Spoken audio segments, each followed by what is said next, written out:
Welcome in. Hi, everybody. Pugs Moran. Hold on. I should have done this.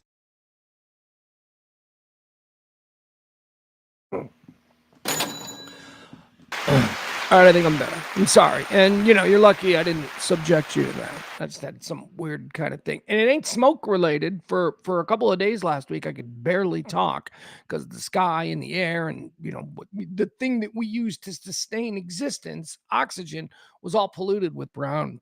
They told us it was smoke from a Canadian forest fire, but I don't know about that. But whatever that was is not related because I got to tell you, the weather here on the south side of Chicago, live from the Kelly Moore Memorial Studios for me, Pugs Moran, is looking pretty good today. Let's see, 86 degrees. That's pretty nice.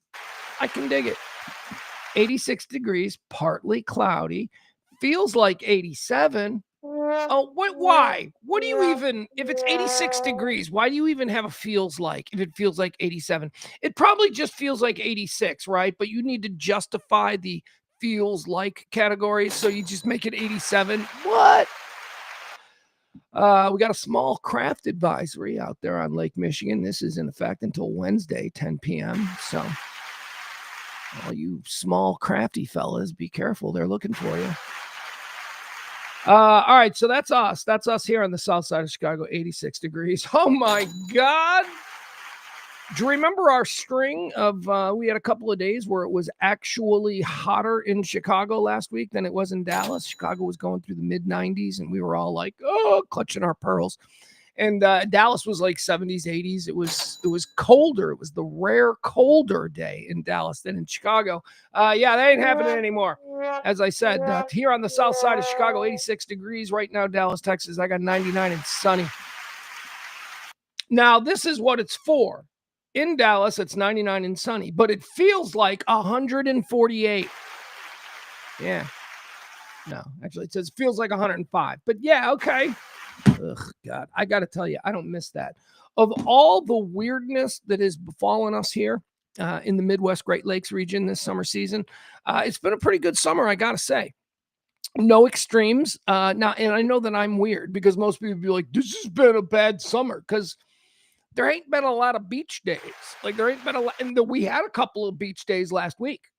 Oh my God. We had some really nice beach day temperatures, 95. That's when you want to go to the beach. But apparently Canada was on fire. So the beaches were all closed. And like today, what is today? As I said, it's 86. That might be a beach day. I think it's a little cool. Okay, maybe. What am I saying? Actually, today's a beautiful day to go out and do anything here, at least in Chicago. In Dallas, it's too hot. Screw that. 99 degrees. Ugh.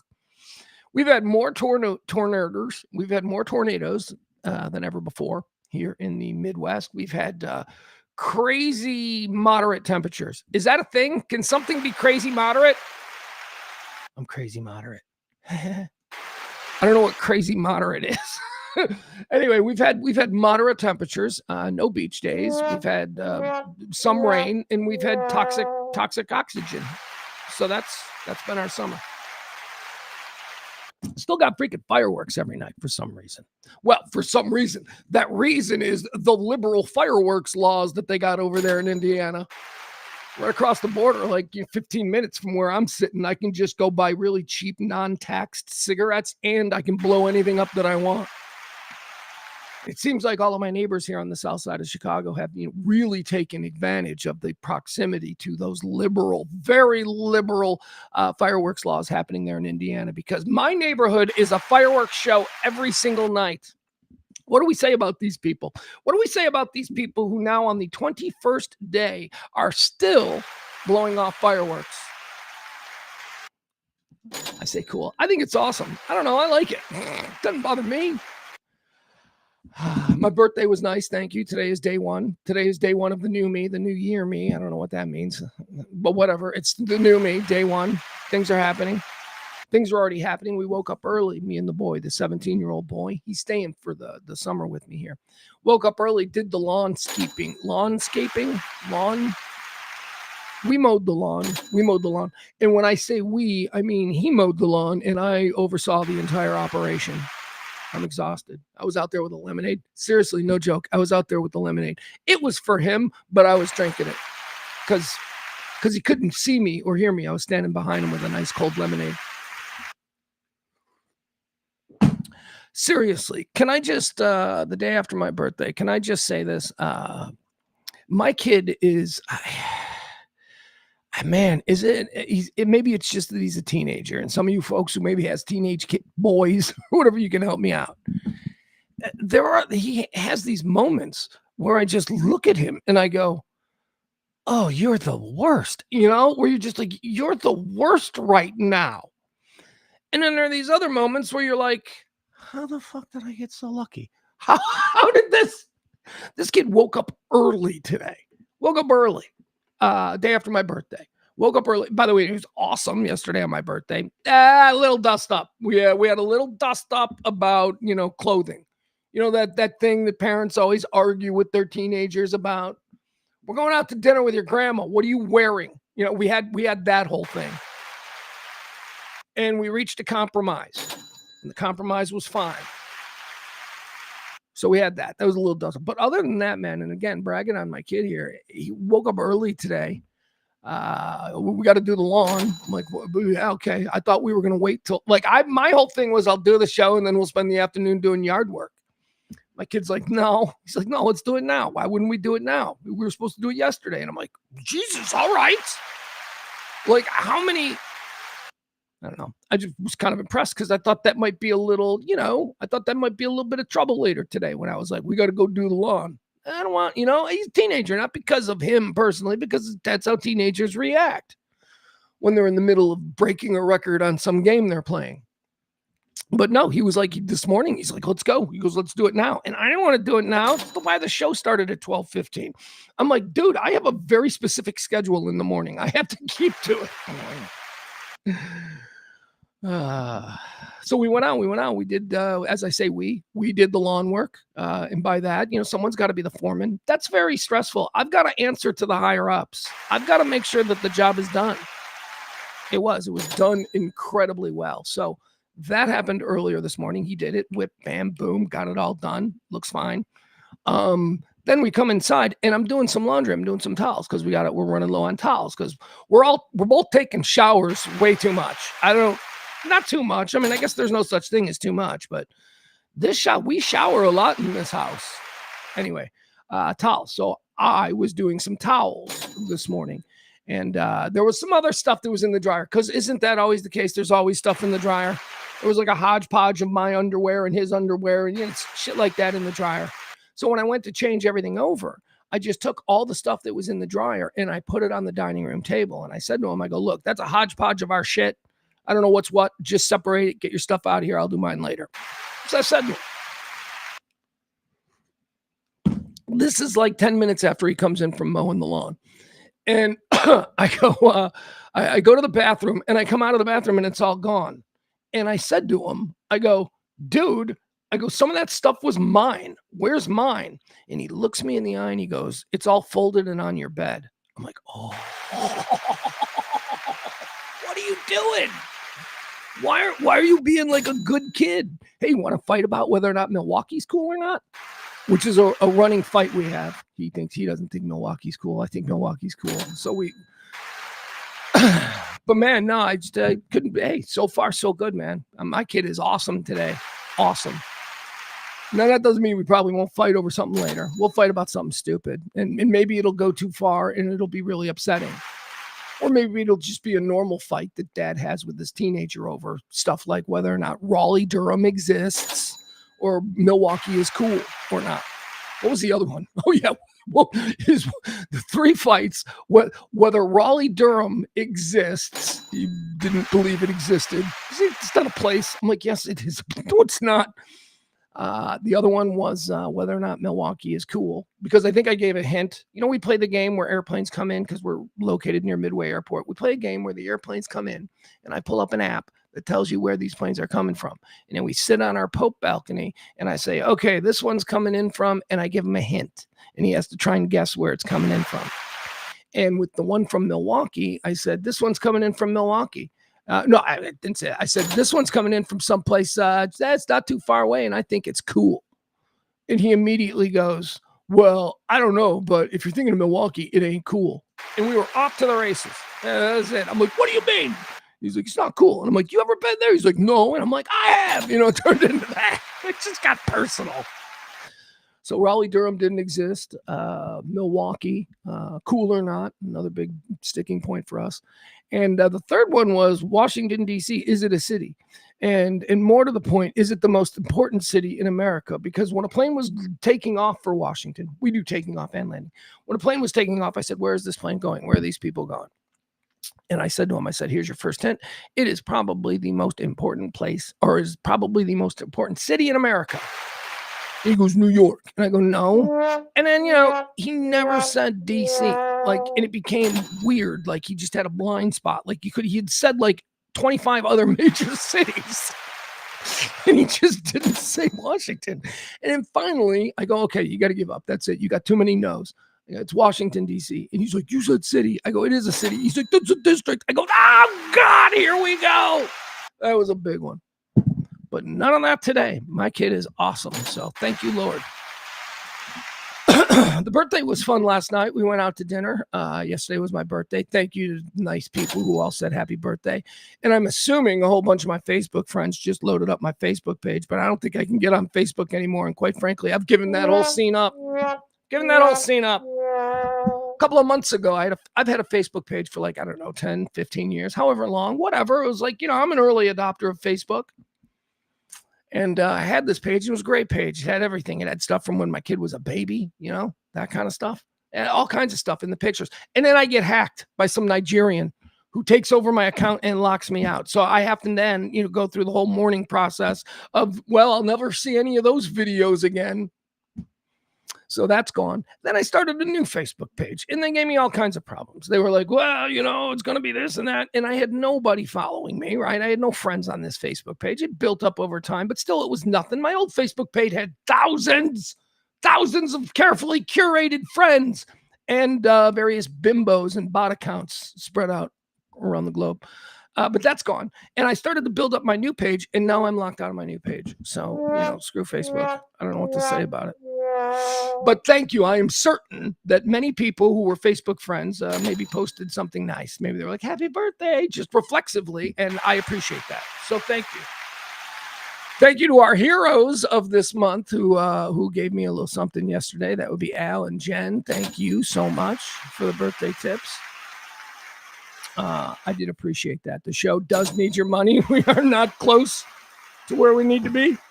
The show runs on your gratuity. So please, if you're so inclined, excuse me, I'm getting the hiccups. This is not a good time for the hiccups. If you're so inclined, please drop a little something in the Venmo or the Cash App. It would be greatly appreciated, as this show depends on it for its future.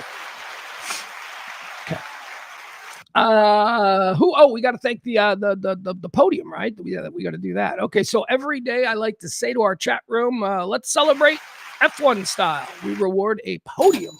That's first, second, and third place. And today, let's see, I think we've got a pretty unique podium. It's Mr. Al, or Big Al. Hey, it's Big Al. Big Al's in first. Getting that checkered flag, man.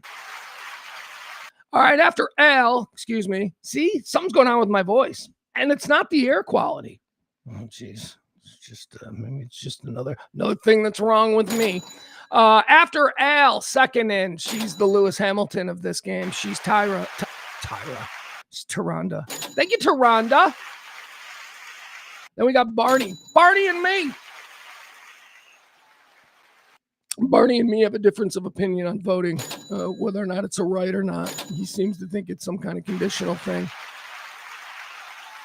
I told him he said something like, voting is not a right, it's a conditional privilege or something like that. Maybe that was exactly like that. I don't know, but it was to that effect. Voting is not a right, it's conditional privilege. And I said to him, I go, oh my God, be careful, your white man is showing. That was like, yeah, is it a conditional privilege for you? And you just happen to have been born into all of those conditions, or what? Well, and I'm not talking about skin color. I'm talking about a family that had generational equity because they owned land and stuff like that, or access to schools with, nicer setups. Do you have air conditioning? A lot of schools don't.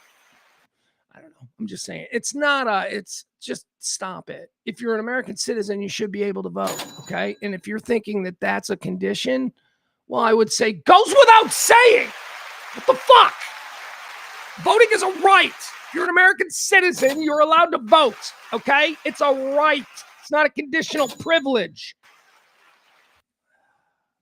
I know, but they like to get into the weeds on all like the little tiny things just because they want to argue or something.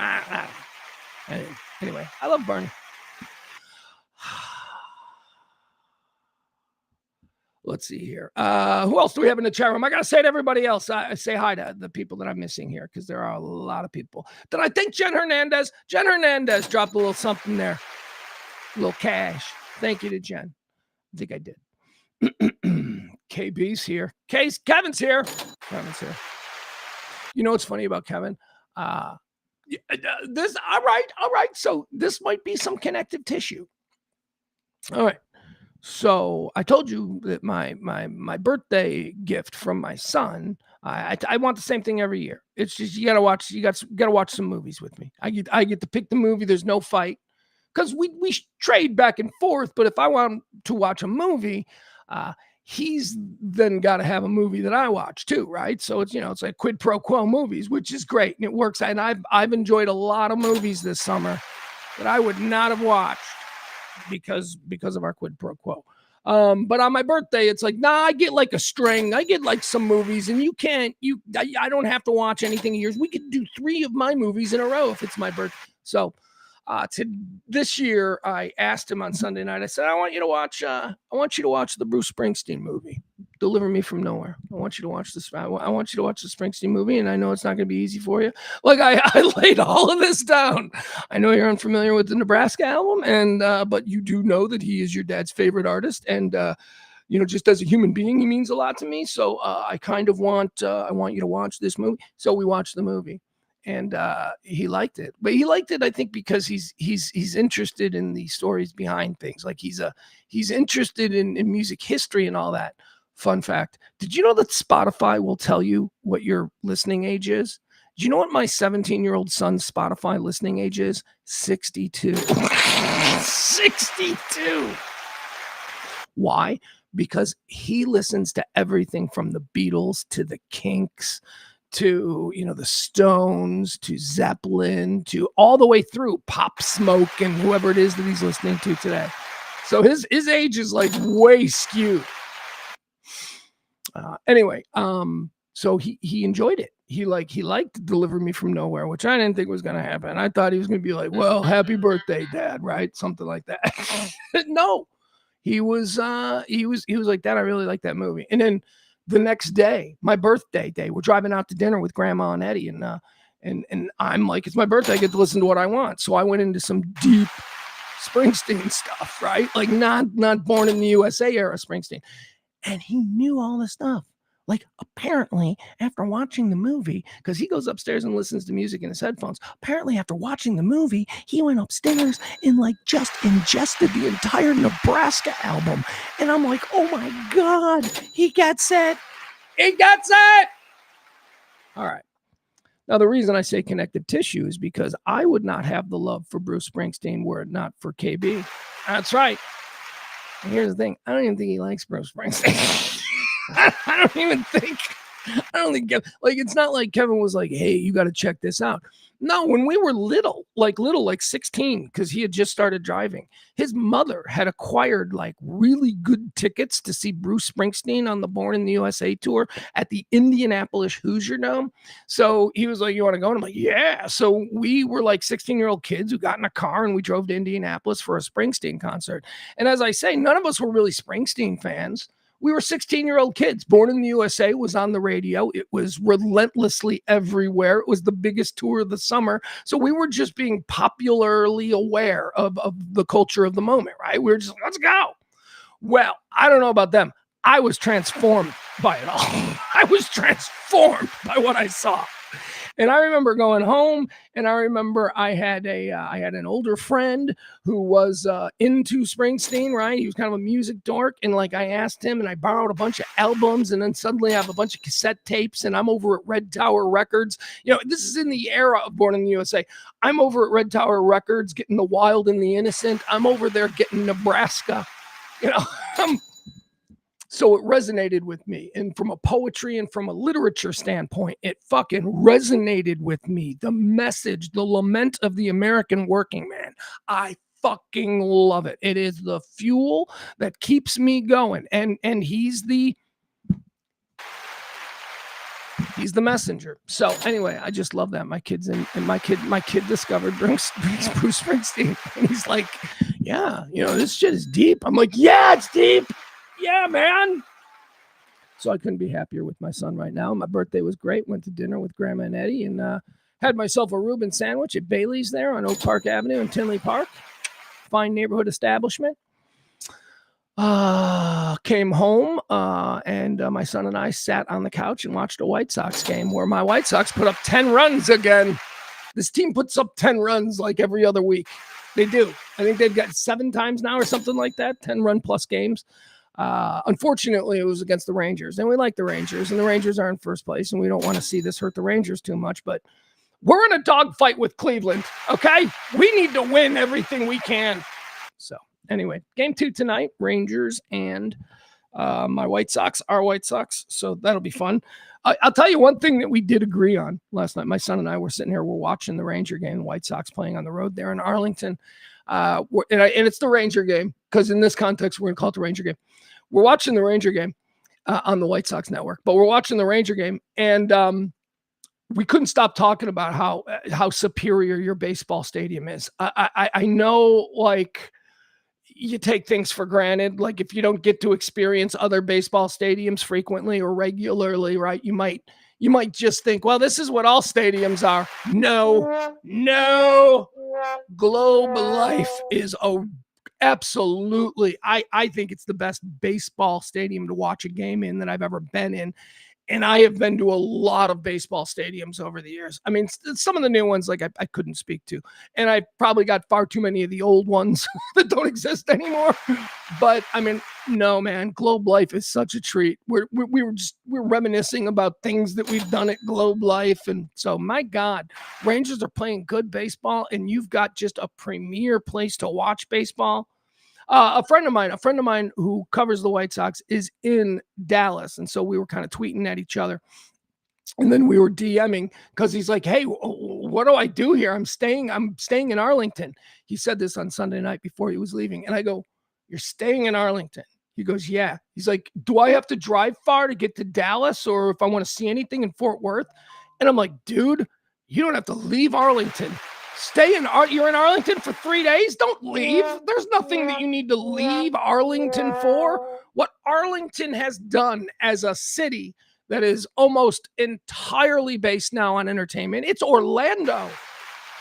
I mean, it really is. I mean, it's a lesser Orlando, Florida, but what Arlington has done, I remember when Arlington was skanky. I remember going to a party when I first got to Dallas at that Pantera house out there. And I remember thinking, these are like the kings of this place is skanky. This is a skanky place. I liked Vinny though. I liked Vinny and Dime. They were nice. They were Pugs Kelly fans. Hated Russ Martin. They had a big problem with Russ Martin. But anyway, Arlington's amazing. And we enjoyed watching the game. And game 2 is tonight. All right. So hi to Kevin. So the connective tissue again with Kevin is that Kevin took me to my first Bruce Springsteen concert, and in return, I became sort of evangelized, and now I have effectively evangelized my son, which I've done it interestingly enough. I didn't want to introduce my son to Springsteen when he was like 12. It's boring for a 12-year-old, right? Boring.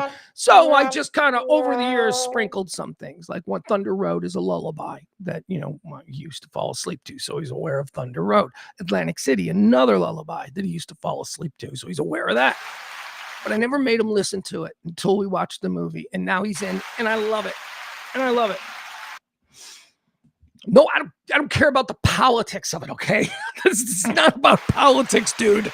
This is not about politics. I don't care. Jesus Christ, if Kid Rock was as talented as Bruce Springsteen, I'd be saying the same thing about him, but he's not. Stop it. Bow with a bow to bang diddy, but a bow with a bow to bang diddy. Okay? That's not screen door slams. Mary's dress waves like a vision. She dances across the porch as the radio plays. Roy Orbison is singing for the lonely. Hey, that's me and I want you only. Don't take me home again. I can't face myself alone again. Bow with a bow to bang bitty bitty bitty bada bow. Look, if it was fair. Anyway, Springsteen's a fucking king. Hey, who else do we have? We've got April, of course. We've got April. I love April so much. We've got Adam. Adam, I love in a completely different way. Adam and I have I'll go to his funeral. I won't dance at his grave or anything, but I'll go to his funeral, that kind of thing. If I hear Adam dies, it fucking sucks. That, never mind. Why couldn't I hit the dump button on that? See, if this was radio, that free thought would have gotten dumped. Why am I talking about someone I care about's death? Sorry. All right, moving on. That's what happens sometimes when you dance on the edge. Sometimes your toe gets pricked. Barney's here. I said that. Billy Folk. Look at my guy, Billy Folk. We got Peter. Of course, Peter's here. Cluck, cluck, says Peter. Adam's probably got an interesting little Spotify thing. He says, I bet mine skews younger since I listen to mostly new music. Haven't had time to listen to a lot of stuff. I always have because of podcasts and your show. The exception being when I'm seeing the band. Yeah. Isn't that kind of the goal though? Isn't that kind of what like you want when you're younger? You want to skew older because that shows a curiosity and appreciation for things that maybe weren't presented to you front and center. And then when you're older, you want to skew younger because that says that you're not sitting on your laurels and you're welcoming and open to new stuff. I think that's the way you want. All right, Kevin, the connective tissue in my Bruce Springsteen evangelism, says that concert made me like and appreciate Springsteen. Yeah, but I bet you haven't seen him like 15 times since. Anyway. Yeah, that was a fun night, Kevin. That is one of the great memories of my lifetime. He says, it was amazing. He is such a powerful performer. I like his integrity as well. In the movie, that's the reason that I wanted to force my son to watch the movie because I'd already seen the movie. And I knew it would be difficult. But the way that Jeremy Allen White portrays Bruce Springsteen, to my understanding, was absolutely dead on. Like, kind of quiet, listens to everything, takes everything in, doesn't really run his mouth. And when it does, it's passion that comes out. I thought Jeremy Allen White was incredible. And I wanted, because my son is 17 years old and he exists in the world and he probably is hearing a lot about Bruce Springsteen from the echo chamber of social media and all that, whether good or bad, but still, I didn't want the politics to be a part of his understanding of who he was. I much wanted him to just read the lyrics and understand that, there was more to this world than having 50 million followers on Instagram and a YouTube stream from your Miami mansion. Right? And that's what Bruce Springsteen speaks to. He speaks to the fucking timeout, guys. We can't all live in mansions. All right? We have to fucking be happy about this country and who we are and what we are. Stop it. And I wanted him to have that message. And after watching the movie the first time and seeing how Jeremy Allen White portrayed Bruce, I was like, yeah, no, I want him to see that guy too. I want him to see that decent, brilliant, frightened, damaged guy. And by damaged, I don't mean because Bruce is not a drunk. He's never been arrested. He doesn't get in trouble. But, he had an abusive relationship. His father was, pretty abusive, and there was mental bipolar disorder in his family, and he suffers from depression, and it was fascinating. And I wanted him to see that. All right, so that's enough of that. Barney, my guy, says, I was a teenager when my grandparents got indoor plumbing, both sides. That's my generational wealth. All right.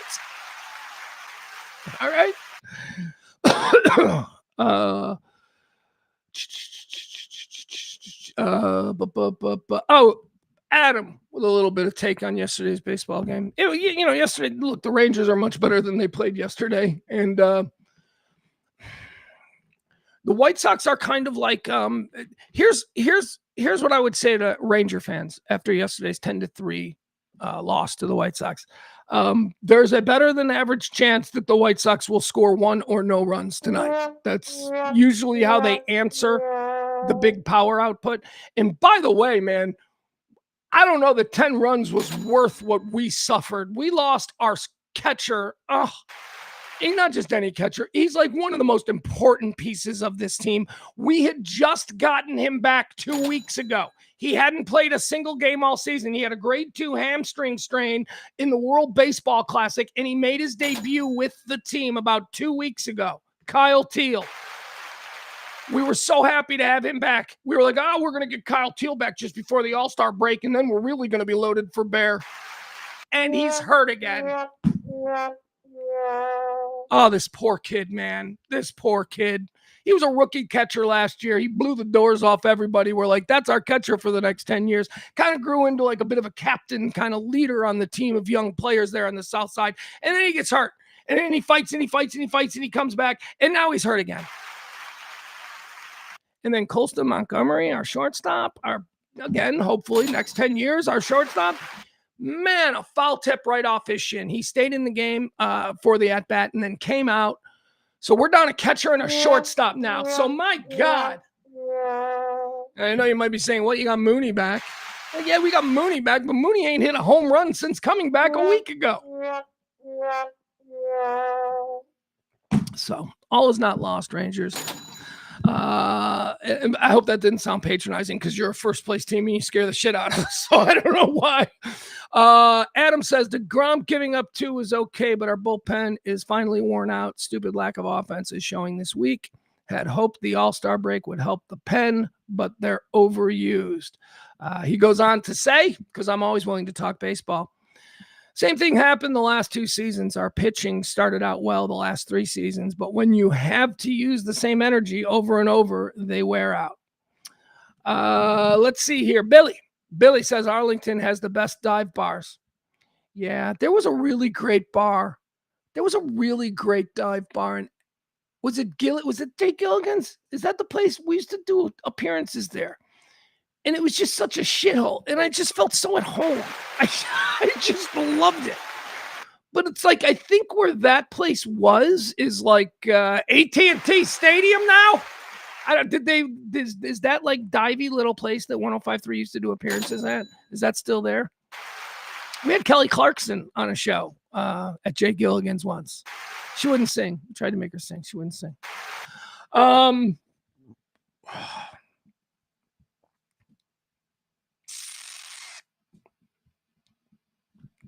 All right. I guess there's more about Spotify from Adam. He says, yep, listening to your old music is the fast way to get old. I love getting to shows and seeing new bands, discovering 2 new bands this past week that I'm obsessed with now. I love finding new music too. I do a lot of that.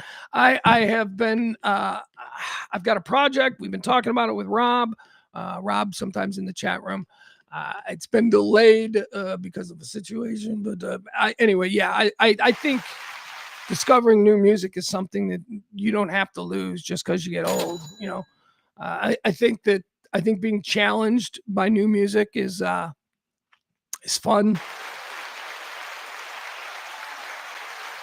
So I like sharing the Spotify account with my kid. You know, he's on my account, but he's got his own kind of thing and everything. So I get to like dive into what he's doing, and you know, he checks out Spotify playlists that I've made for him. I don't know.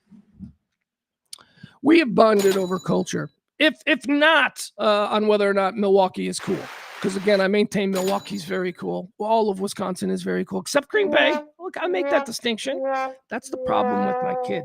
My kid is such a diehard Chicago Bear fan, and he hates Green Bay so much. He is totally bought into the Green Bay sucks thing. He hates Green Bay so much that he cannot separate Green Bay from the rest of Wisconsin. Even though he's been to the Dells and he loved the Dells, he can't. He's like, it's too close to Green Bay, Dad. Let's see. What else do we got here? We had an interesting conversation last night, my 17-year-old son and I out there on the Pope balcony. We had a conversation. I don't know where it came from, but it revolved around George W. Bush, right? A president that my son has no awareness of. My son only knows what history is seeping into his brain regarding George W. Bush. And it's not bad. It's not bad. He's like, there was a funny meme that he showed me, or maybe I showed him. I don't know. But it was George W. Bush standing with, the Obamas and the Clintons and the other presidents and stuff like that, standing in a crowd with them. And he was kind of getting the giggles. And it was not a meme or something viral intended to make fun of him. Right? It wasn't like, look at this fucking jackass. It was more like, look, he's one of us. He's bored and cry. And I think for my son who's 17, I think that has been the sort of message that is cut through against George W. Bush. Not that, oh, he was evil, right-wing, Christian conservative and all that stuff. So anyway, no. What has gotten through is that George Bush was a good man, which is what I enjoy because I agree with that. I agree that George Bush was a good man. I also, because things are complicated, I understand that the war and the climate at the time and because of 9/11, that some of the things that he did maybe don't get him put in the good man category. But I'm talking about as a guy in line at Starbucks, is that a good man or is that a jackass? Because I am not qualified to be able to speak about someone's integrity or their worth as a human based upon decisions that they made in a war 15, 20 years ago. What I am qualified to do, and I talk about this a lot, is look at somebody, watch the way they carry themselves, the way they behave, and decide whether or not I think they're a good person or not. George W. Bush, I think, is a good person. I think he's the rare occasion of someone who came from privilege, was probably fast-tracked to success, had absolutely no chance of failing. I mean, he was a Bush. But all of that being said, I think he comported and carried himself like a decent guy, like a good guy.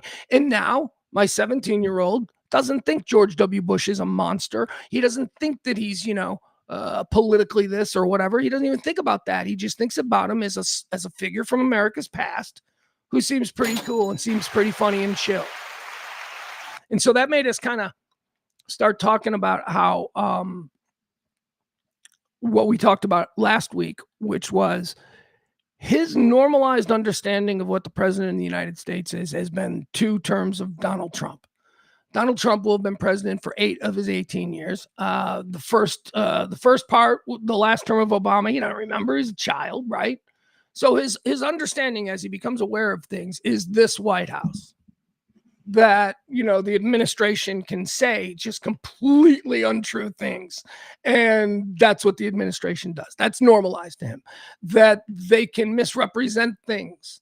That they can constantly seem to be selling a lie or a narrative that they need believed so that they can continue to glorify and enrich themselves. That's normal to him. From the White House, the president, saying mean things, the president not being sophisticated and dignified. And again, when we had this conversation first, I said, man, I feel bad for you because although I may not have been politically in line with him, but my understanding of the president was forged by Ronald Reagan. Say what you will, once again, about the politics of Ronald Reagan. As a 10, 11, 12-year-old kid looking at the president of the United States, that dude was a fucking god.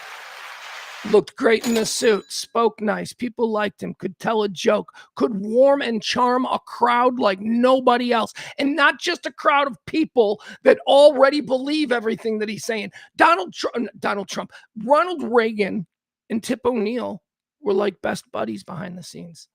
There was a way that this government worked. That was my understanding. That's what I grew up to have normalized, which is why now I look at this and I'm like, what the fuck is going on? Even Bill Clinton, he received a blowjob in the Oval Office. Even Bill Clinton comported himself with a degree of sophistication and elegance. He was folksy. He was the Arkansas president who's hanging out with his New York friends. He was that.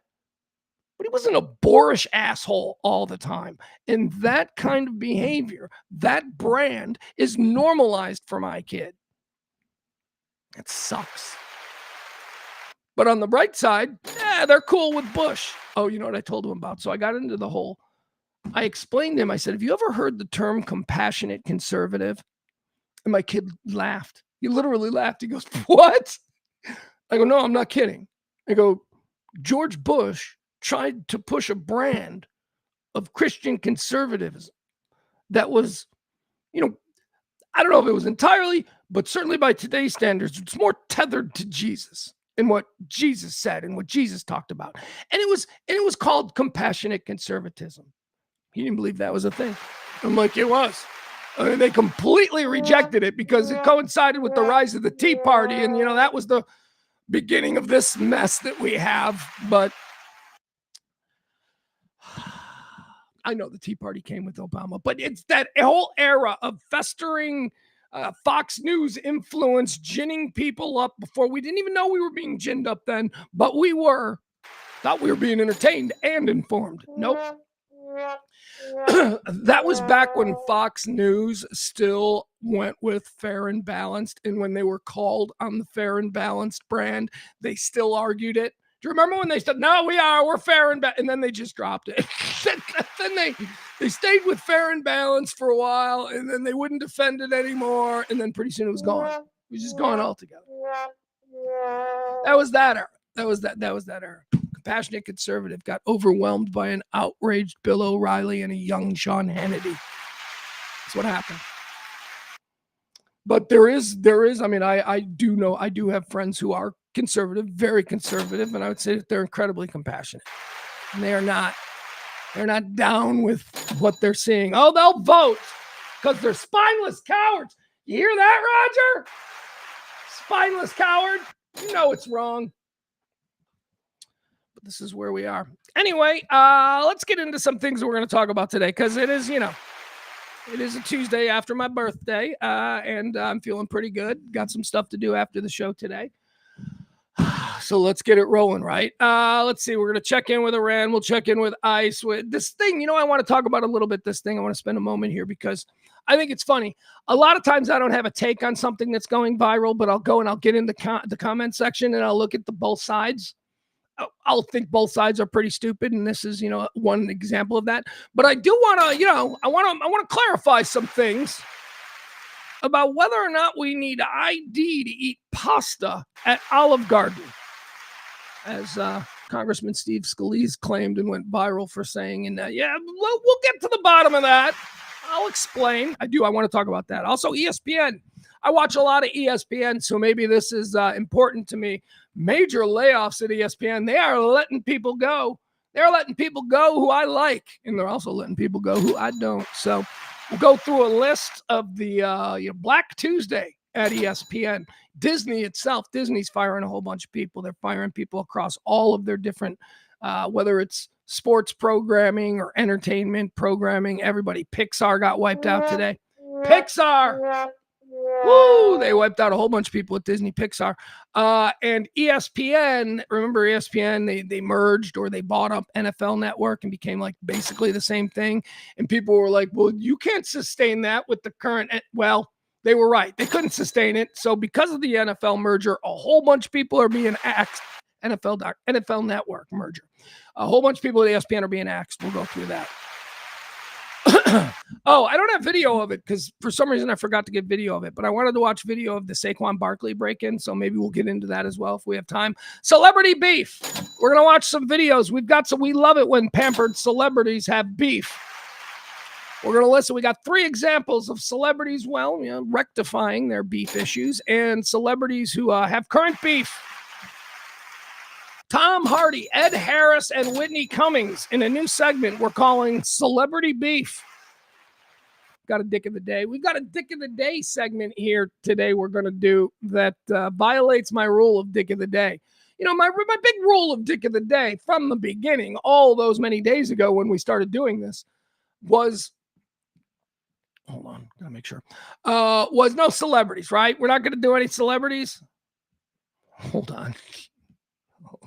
But we're Dick of the Day. We're gonna do a celebrity edition of Dick of the Day. I'm sorry. I can't. I want to talk about this, Dick. And I figured, why not just combine the two? Dick of the Day. We've got 3 videos. Can't beat fun at the old ballpark. We've got an example of that you can actually beat fun at the old ballpark because there's assholes at the ballpark. And then we've got just a general can't beat fun at the old ballpark. So a lot of stuff that we're going to do today. Thank you so much for joining me. I see the chat room is bopping.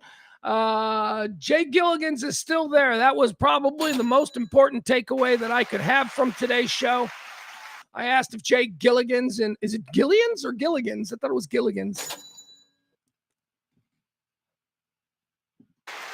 Doesn't need to be said. All right. I like that place. That place is good. That place is good. Jay Gilligan's. I've had fun there. I've had fun with a waitress there. Back in my younger days. All right, let's get started. So the other day when the Maine ice situation happened, you know, when the man was killed, the second guy, first guy was Houston, second guy was Maine. I told you the next day we opened the show with some breaking news that I was getting on alert out of Florida about a third man who had died in a situation with ice. I told you on that day that it was developing right now and that there was no gun involved. It's not like I shot this guy. That in the case of the Florida dude, he had been scared by an ice operation, ran into a freeway and got killed by a truck. All right, so that's what I told you all those days ago, okay? Well, we actually have more on that story, and it's kind of sad. It's kind of sad. Because, again, this dude here, let me show you this dude. This comes to us from the Miami Herald. Here he is. This is the guy who ran when ice was, I think this is the guy who was at the convenience store. Ice was like swarming. Hold on. Here, we'll show him to you. All right, there he is. Let me get that framed a little better from the Miami Herald. There he is. This dangerous looking criminal. Okay. All right. So I think this was the guy who was at the convenience store and ICE was hassling, you know, a bunch of dudes in a truck, and maybe they thought he was with the dudes in the truck or something, and he got scared and he ran and he got hit by a truck. That's it. That's what we're looking at. Why did I say it was sad? Because he was here on vacation. He had a plane ticket Saturday. His plane was leaving on Saturday. He was just visiting, but he was so spooked by the overall energy and brand of America in 2026 that upon seeing a bunch of other Mexican dudes getting harassed by ICE, he assumed that something bad was going to happen to him. He'd heard the stories about people here, students, people here on vacation who end up getting into the system and then they're in El Salvador for 6 months. He's heard about that, so he got spooked and he ran. The Mexican man who officials say was killed by a truck last week in St. Augustine while running from immigration officers was identified by Farm Workers Advocacy Group as a father of two on vacation with a valid tourist visa. He was there with his wife and 2 kids.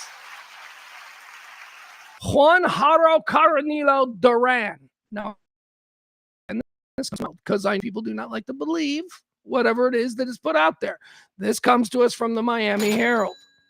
Juan Jaro Cornelia Duran, 28, was visiting from his hometown of San Luis de La Paz, a small city in the central state of, I can't spell that. I can't pronounce that. Guanajuato. He was visiting.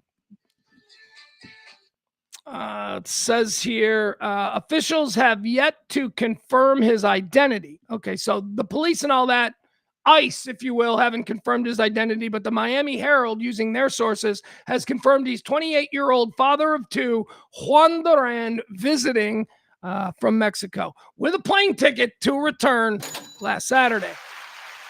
Isriah Jeffers, who represents the organization and has been providing support to his wife, Jessica, said that Coronilo Duran arrived in the United States 3 weeks ago on vacation and had only been in Florida for 2 days. He was hit and killed by the truck on July the 14th. He was set to return this past Saturday. He had already bought a flight and had tickets in his possession. Now, unfortunately, if he is returning in a different way.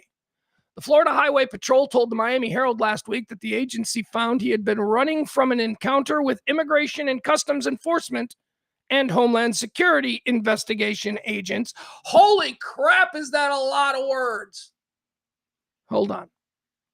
He had been running from an encounter with Immigration and Customs Enforcement and Homeland Security investigations agents. DHS has not yet provided any details since the incident took place last week. He's the third death following an encounter with immigration officials in a week after federal agents shot and killed Lorenzo Ajaro, a Mexican man in Houston, on July 7th, and Johan Guerrero, a Colombian man in Bedford, Maine, on July 13th. Neither of the men were the targets of the agents' investigations. As the Trump administration carries out I don't care. We're done. That's all we need to know. That's all we needed to know, that this dude here, he's dead because he got spooked. And, what about some personal with you? Nothing to be worried about. Why is he running?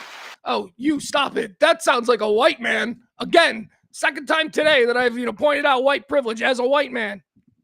What do you mean if he's got nothing to worry about? What, he can get hung up? What do I always tell you as a white man? When you deal with a cop, it's whatever they want. In the moment, it's whatever they want. Don't be a dick. Don't talk back. You just do it. You got to do it. You got to. Why? Because, you got to do it if you value the next 12 to 18 hours of your life. If you value the next 12 to 18 hours of your life, you don't want to be sitting in a cell. You don't want to be, pooping in a public shitter in front of like 15 other gangbangers. If you don't want to experience that, you just got to do whatever the fucking cop says, right? Okay. So I always tell you that about when we're stopped by police. Just do, because you don't want, look, if it's bullshit, it'll get dropped and you can fight it in court or whatever. That's fine. But in the moment, he can jack you up with no evidence. He can just, I'll smell weed in this car. He doesn't need to actually smell weed in the car. He can just say that and jack you up. So stop it. Stop being a dick to cops. Just understand that this is one of the limitations of our freedom, that in these moments, we must instantly become supplicants to the justice system, because there are bad cops who will fuck with you and ruin the next 18 hours of your life. Okay. I don't know that a dude from Mexico here on vacation necessarily has that luxury to look at it that way. I think that he's looking at, wait a second, what if they arrest me? What if they arrest me and put me in the system? We've heard these stories. What if all of a sudden I get sent somewhere because somebody's sharing my name? What's his name? There's probably more than one of them in the system. I would guess that, because, that's what I'm finding here with these Latino names, and what Homeland Security is finding as well, is that there's a lot of common names in that language. All right. Anyway, that's sad. That's sad. Dude was just spooked. Dude was spooked, and the dude ran. And now the dude is dead. So, let's see here. What else do I want to talk about? All right, let me get into this. This is a fun one, right? I was actually thinking about just doing stupid, petty. I always say this is petty. I don't want to do it. But the fact of the matter is, I think I want to do petty. And I was thinking about rebranding something as the distraction. Like, we just do current events, but it's all distracting, petty bullshit. This fits into that category. This is a video that I saw earlier. Actually, I saw last night, I think. And I just thought it was so funny. I'm like, oh my God. All right, I got to look into that. I'm like, first of all, my first thought was, that can't be true. My second thought was, who the fuck is getting carded for spaghetti? And my third thought was, this sounds like a job for AI. So I did a little research. And by that, I mean, I asked AI a question and I got all kinds of facts back. What am I talking about? I'm talking about Steve Scalise, congressman, Louisiana congressman, Steve Scalise. He's championing, Trump's whatever bill. I don't care. I've tuned out on it. I don't want it to pass. I don't want it to pass for one. I don't know what's in it. I have no idea. I don't care. I don't want it to pass. You know why I don't want it to pass? Because he really wants it to pass. And I've determined he's a bad person. So if he wants it to pass, I don't want it to pass. So whatever. He's got his little trolls out there going, back, back, back. And Scalise is one of them. So here's Scalise. Scalise said this yesterday. And it's made quite a bit of an impact there, I would say. Let's listen. Steve Scalise talking about the, I don't know, Free America Act, whatever it is. They always name it something stupid. But here he is. He said this, and let's talk about this. When you think about something like Save America, which is at the heart of democracy, just saying, show picture ID to vote. For God's sake, you can't go get pasta at Olive Garden without a picture ID. Okay, so that's the part that's getting, talking about. People are like, what? What is he talking about? Talk about being on, on what? I just went blank. Talk about being unaware.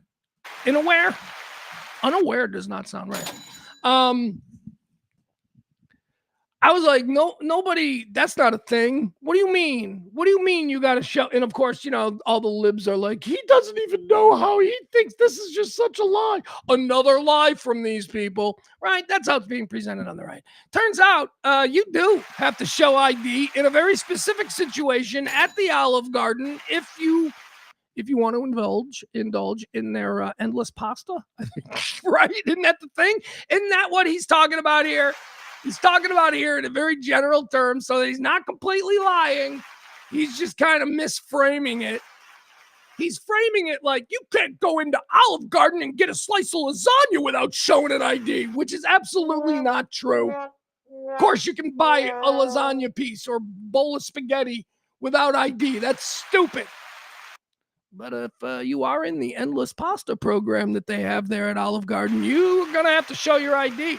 Because apparently a lot of people are using their friends' endless pasta. And they're just showing up and going, my name is Mitch McElroy, and I'm here for my endless pasta. And they're like, you don't look like Mitch McElroy who came in here yesterday. And he's like, but I am. So now you got to present ID if you want to take advantage of the endless pasta. So, he's not completely wrong. It says here, Steve Calise, it says, no, you do not have to show a picture ID to order a standard pasta dish at Olive Garden.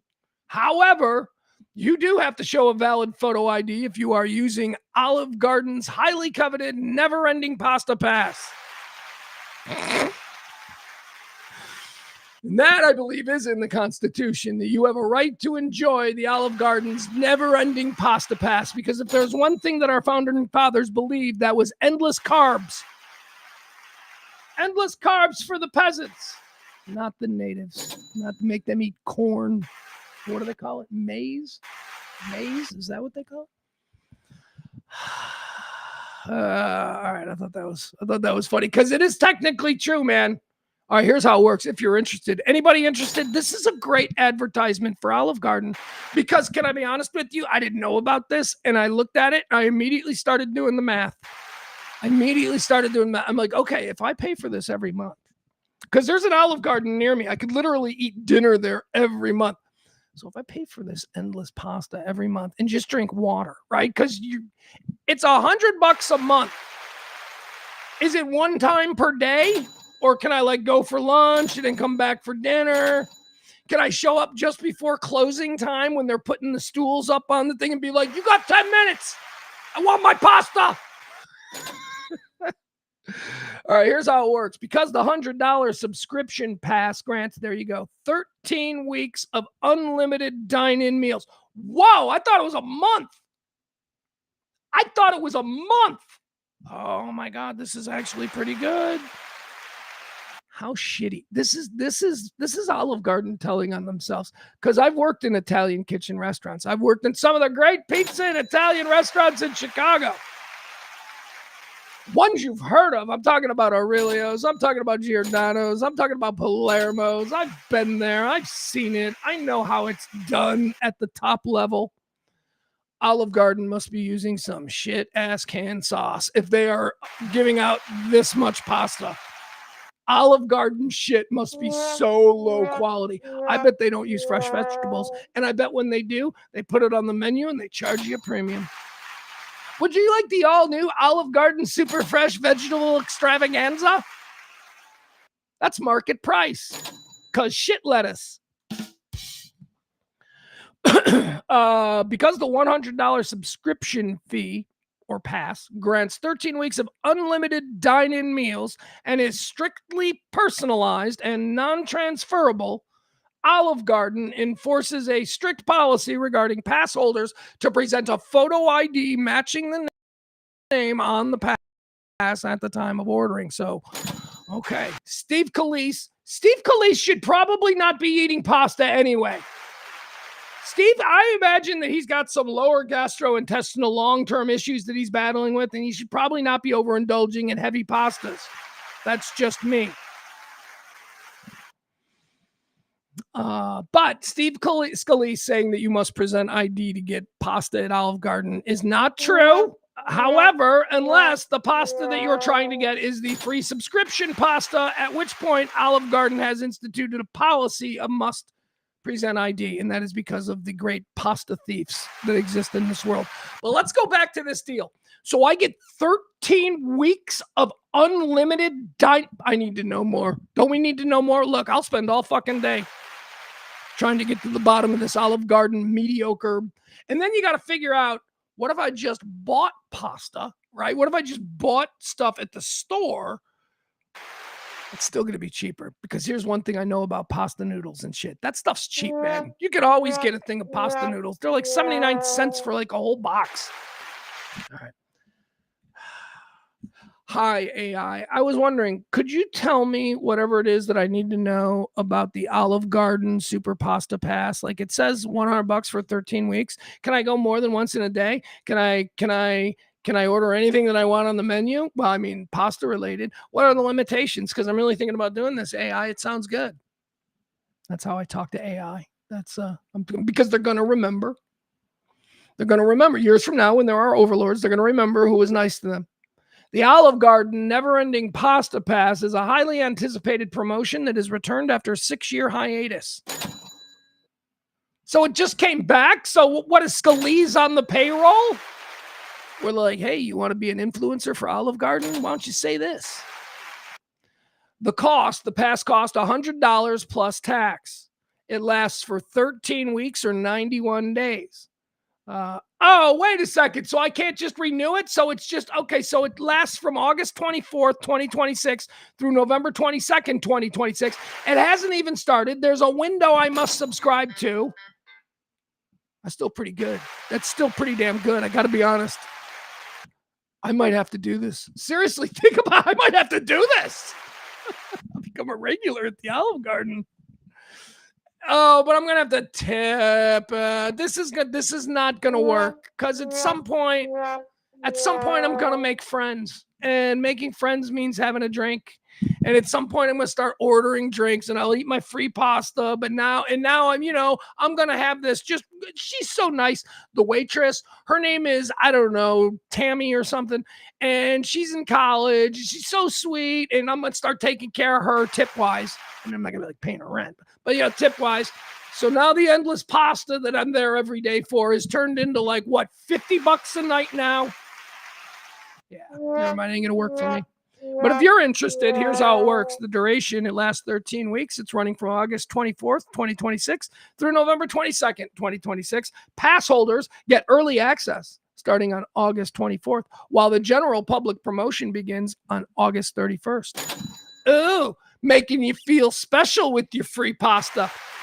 Wouldn't it be cool if they made you show up with your own bowl? Like it was like a soup kitchen being run out of the back of the Olive Garden. Hey, it's 2026. We ain't that far off. Wouldn't that be it? Wouldn't that be fun? Oh, a chain needs to do that. A chain needs to open up like a soup kitchen bit. They need to do it as a bit. Hooters. Nah, they're already. Hooters, if you notice, Hooters is trying to change their image. They're now a family restaurant. And I don't think they've changed anything about the business model. I just think that we as a society have shifted so much that now Hooters is a perfectly acceptable family place.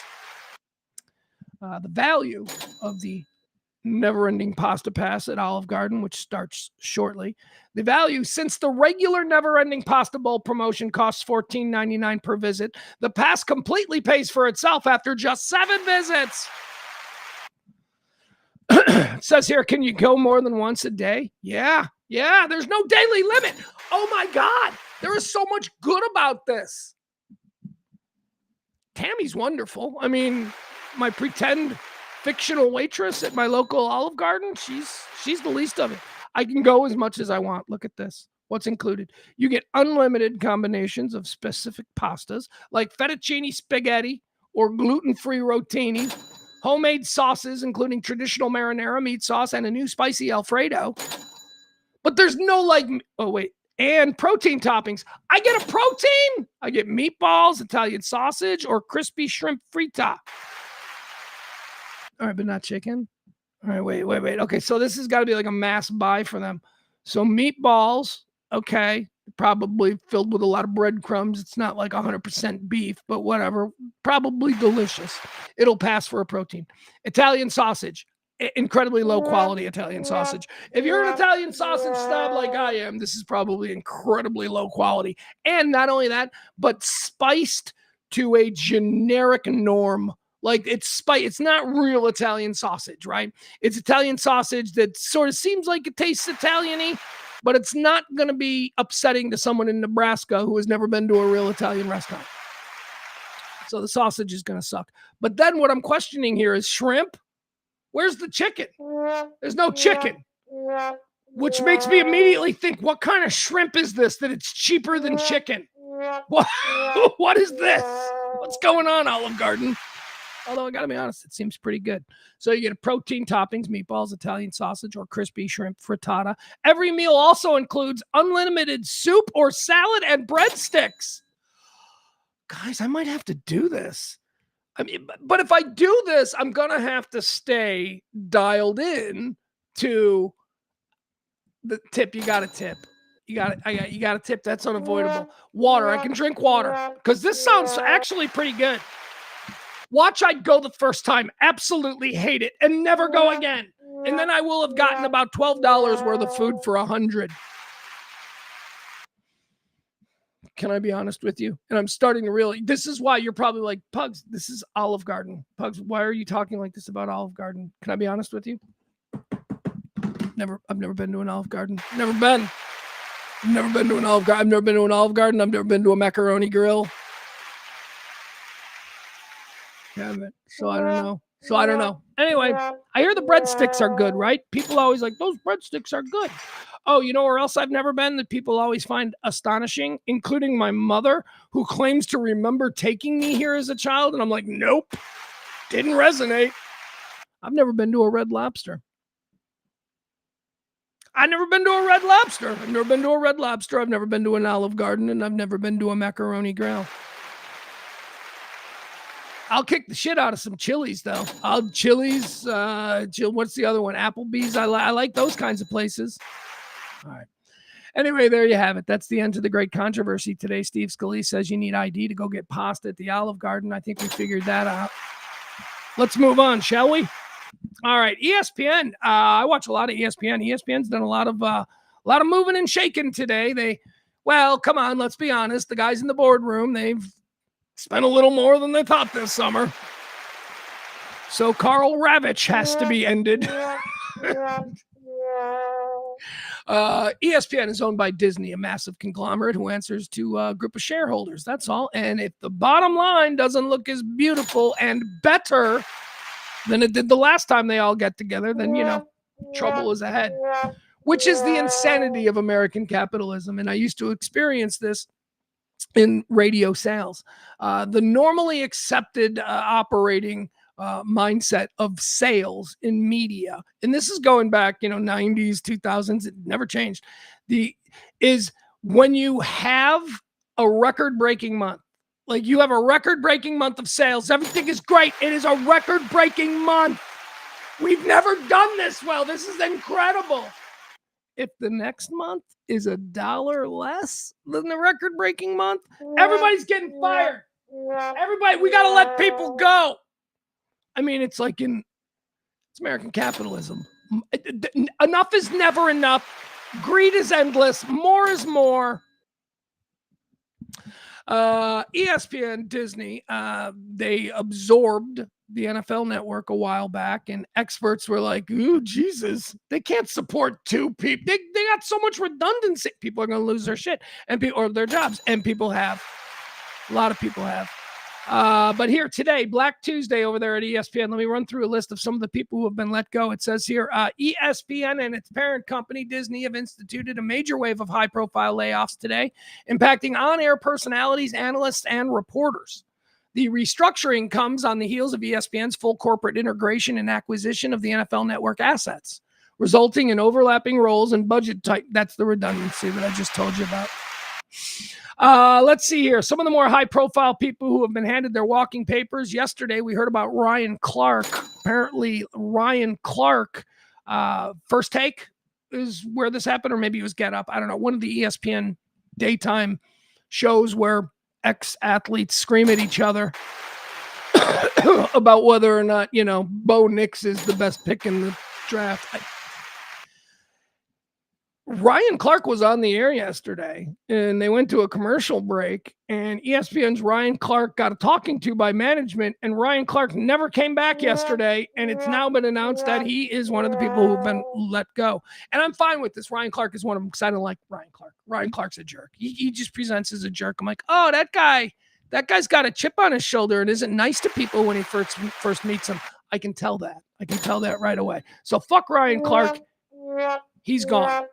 But there are some other people who are let go, people that I did like. I mentioned Karl Ravech. I love Karl Ravech. He is a baseball expert over there at ESPN, and I'm a baseball guy. It says here, Karl Ravech, one of ESPN's longest tenured and most recognizable play-by-play voices.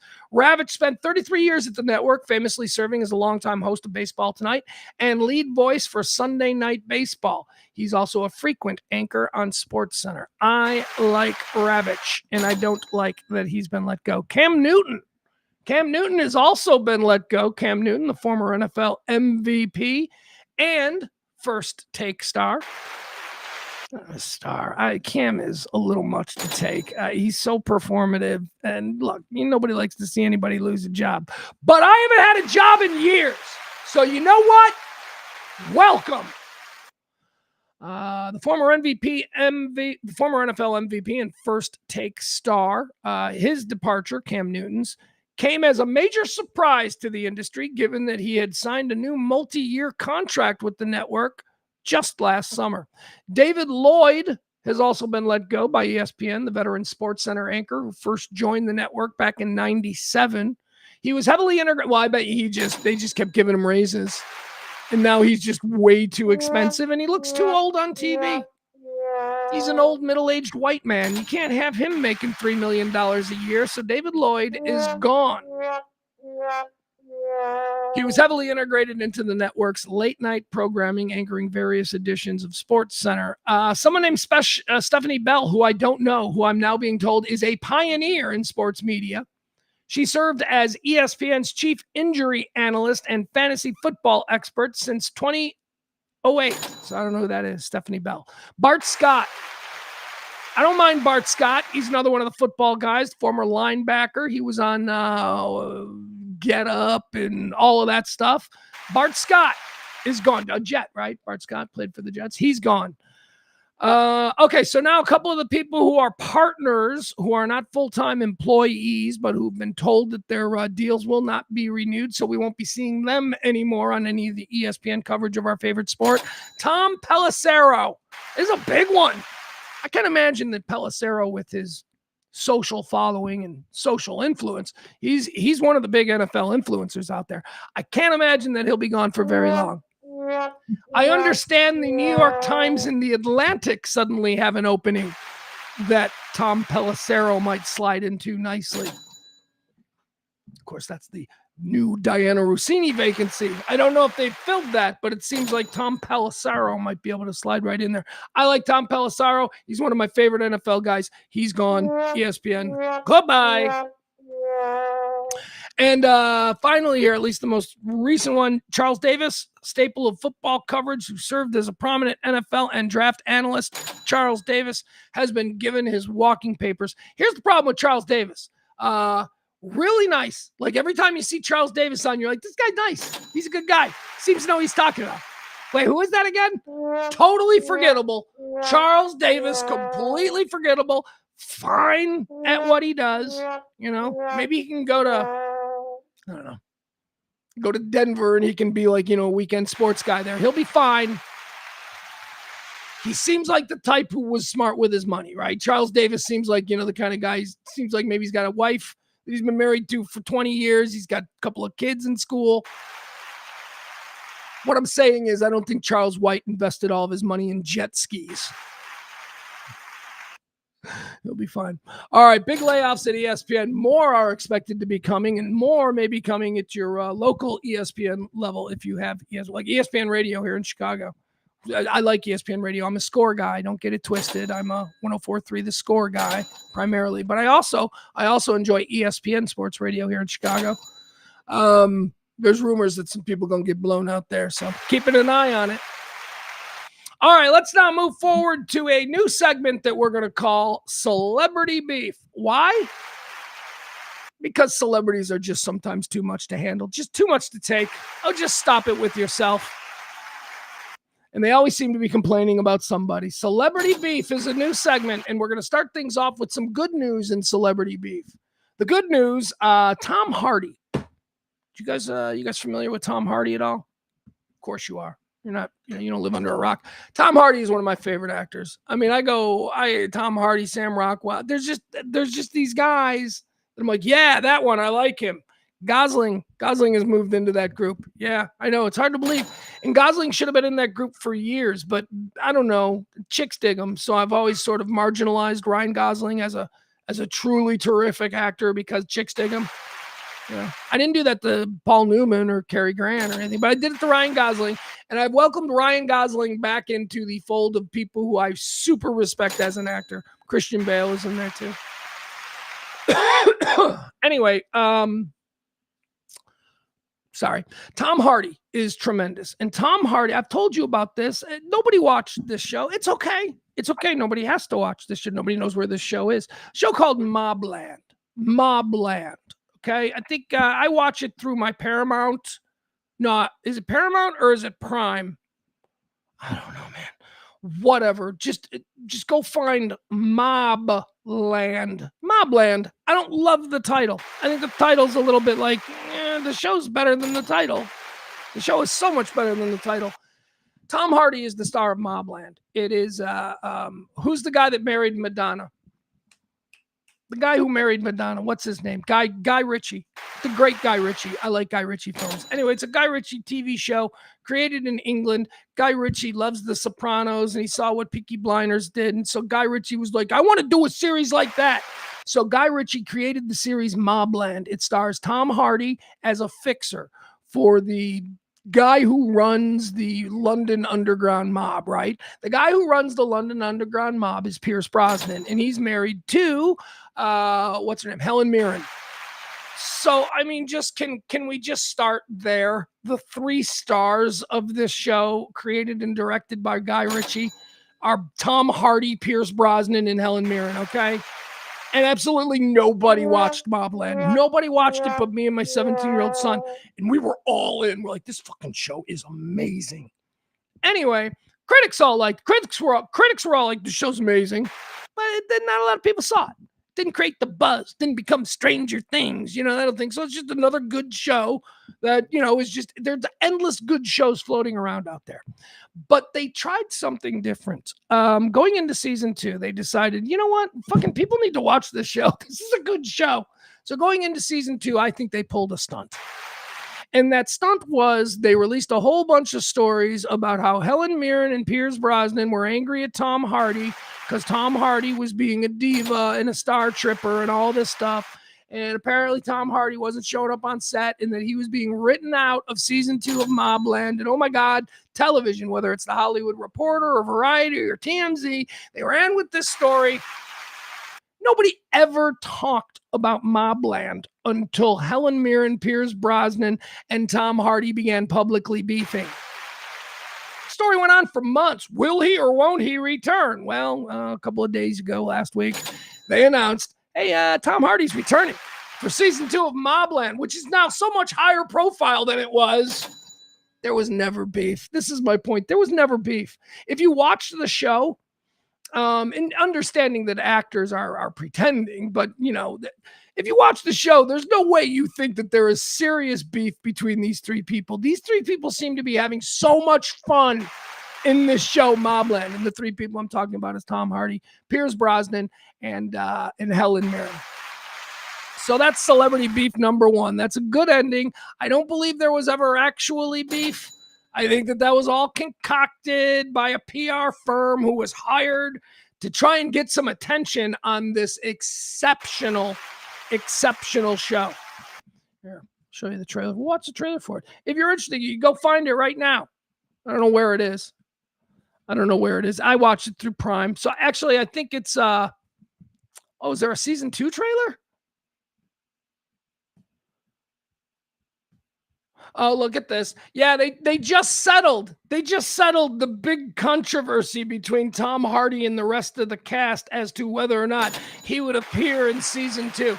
They just settled. It was just made public last week, and they already have a trailer for season 2.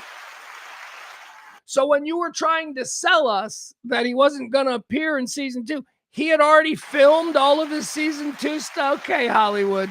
Anyway, I don't mind it because I would love for people to discover this show because it's terrific. Anyway, here it is. This is being presented to us as it's a Paramount. I guess it is a Paramount show. Okay. Right. This hasn't exactly been a wonderful 24 hours for me yet. I'm under a lot of pressure. The people that I work for, the Harrogans, they run North London. Should we go on the back? We are the Harrogans! Don't know the man? And Google us.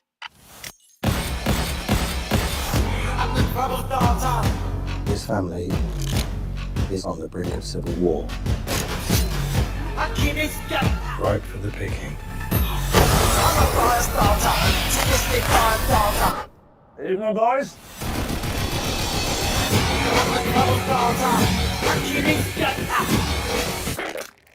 Like your style.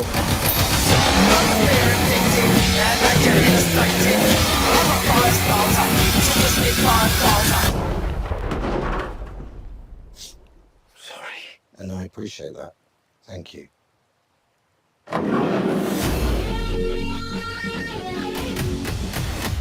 All right, so there you go. It's on Paramount, I guess. That is the trailer for season 2, which up until last week, we didn't know that Tom Hardy was going to be appearing in, but apparently someone did because he filmed the entire season 2. That beef is not real. That show is so good. That trailer for season 2 looks baller, but I can tell you season 1 was excellent.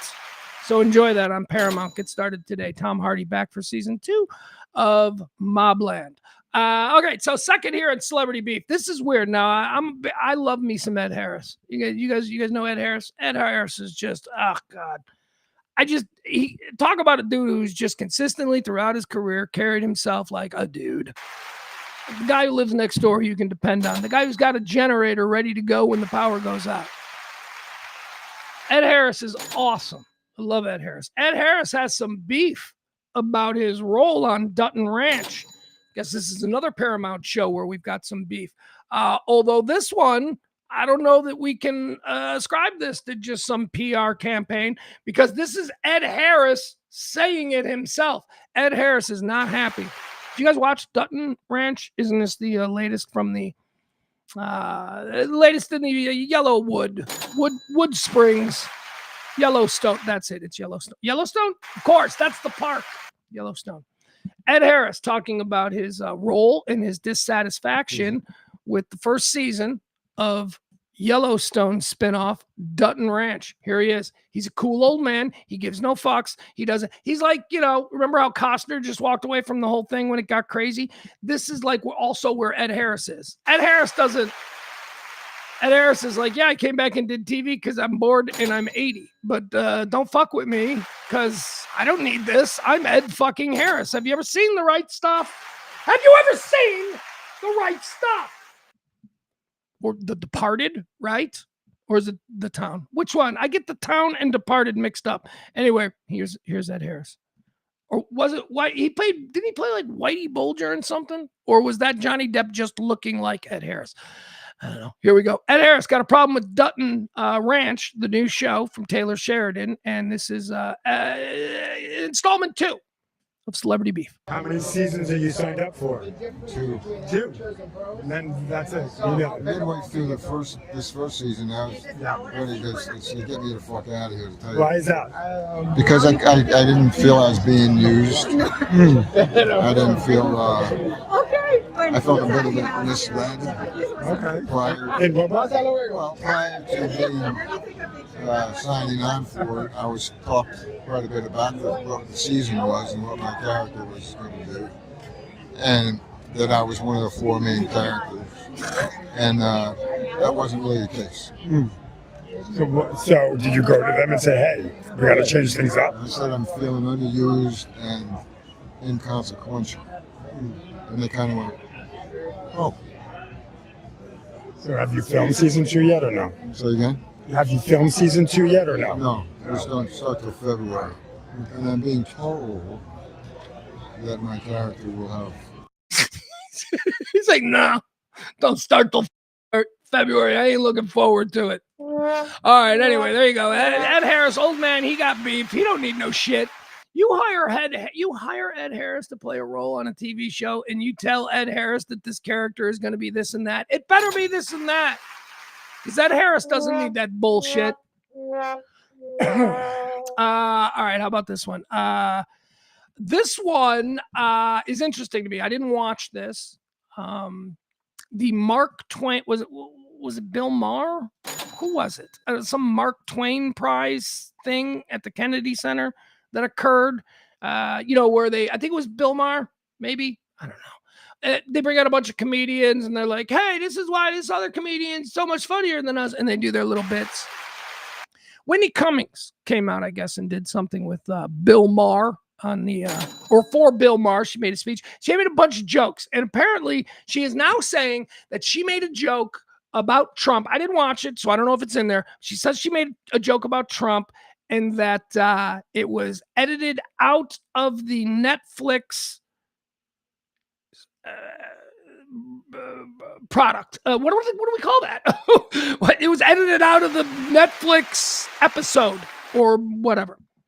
And she's kind of bitching about it on her podcast or whatever it is. But let's listen. Okay, so this is Whitney Cummings. She seems to have beef regarding a joke that she told that was edited out for fear of, the whole Trump thing. Oh, wait. Hold on. Son of gun. Hold on, guys. They're starting to believe that this is a team that's destined for success. The Mark Twain Prize, which we talked about last time, when I got back, not only did I have to cut a joke in rehearsal, then the joke I ended on Donald Trump couldn't make it tonight. He got caught in sex traffic. It stayed in, and then they said, we would like to cut it out. And I'm going to be very careful with how I say this because the people at the venue have been amazing. They don't want to silence anyone. It is true that their boss is Donald Trump. So they did their job.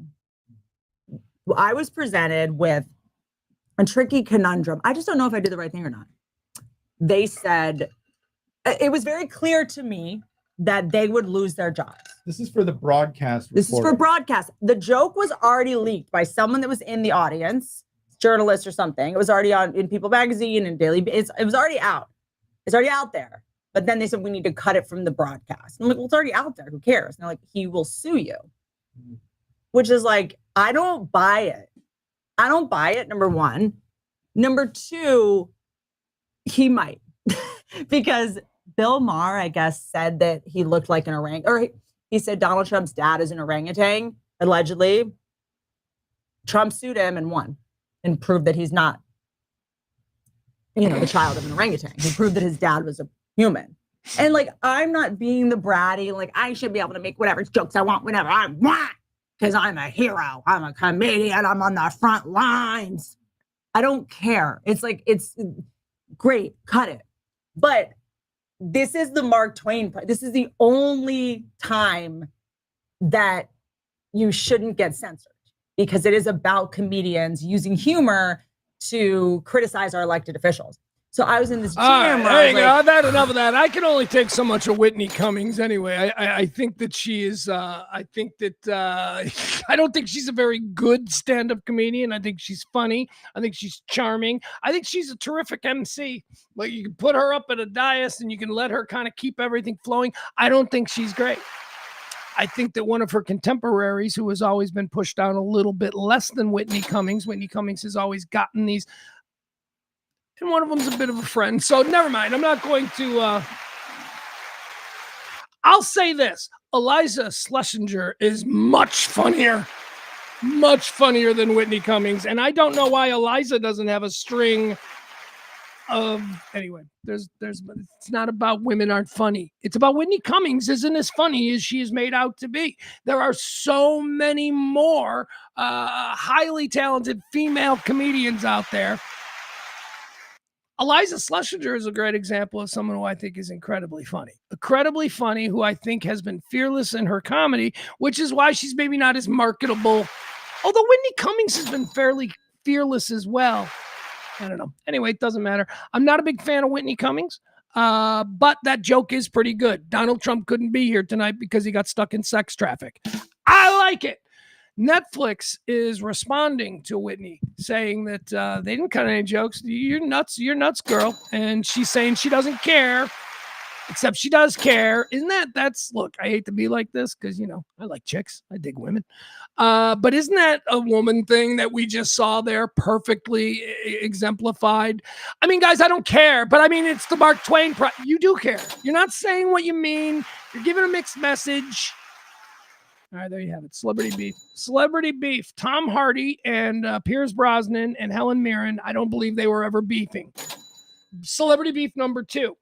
What was Ed Harris? Ed Harris feels like he's being underused on Dutton Ranch. Barney says he saw it. Barney says, I thought he was a big part of the show. Barney knows. Barney watched it. I didn't watch it. I don't know. And the third one, Whitney Cummings claims Netflix cut a joke. And the joke is, again, it's a good one. Donald Trump couldn't be here tonight because he got stuck in sex traffic. There you go. Celebrity beef. Netflix says that they didn't cut any jokes. And she's like, I don't care, but I do care. Typical woman. Boy, that's probably not a good transition because from me going typical woman into today's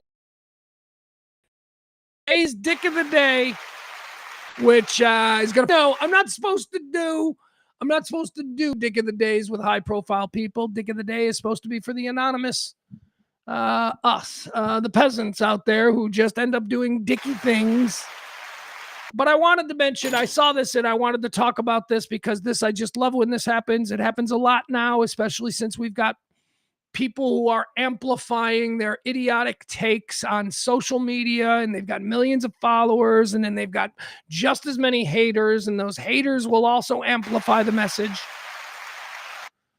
Just fucking idiots running their mouths and then karma catching up to them. Well, we have an example of that and it's today's dick of the day. It's Andrew Tate.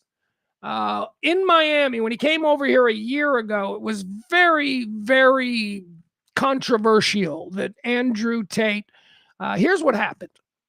So Andrew Tate and his brother Tristan, a bunch of years ago, they ran to Romania because you see the British government were about to arrest them on all kinds of sex charges. So they ran to Romania, totally normal. Then while in Romania, Romanian officials also decided, hey, we've got some sex crimes here against these guys. England said to Romania, hey, come on, bring them back. We want to try them. And Romania said, no, you, England, can't have the Tate brothers until we finish adjudicating the charges that we've put against them. So they're sitting in Romania. They're not allowed to leave Romania. England's waiting their turn to get at them. And something weird happens. There was, something happened. I don't know what happened. I don't know if Todd Blanche visited the president of Romania. But somehow, surprising to a lot of people, Romania lifted their travel ban. So even though Romania had them under house arrest and we're not going to trade them off with England until all of the charges in Romania had been adjudicated, suddenly Romania said, they could leave the country. The guy, boys, you have to come back, though. It was that whole thing. This was widely believed at the time to have been Trump influence because of their place in the right-wing magosphere influence, whatever. That's what people said. I don't know that to be true. It does track, though. I mean, it does track. I mean, why on earth would Romania suddenly go, let's lift the travel ban on the Tate brothers and let them go wherever they want? They immediately came to Miami in the summer of 2025, got off a plane and started strutting.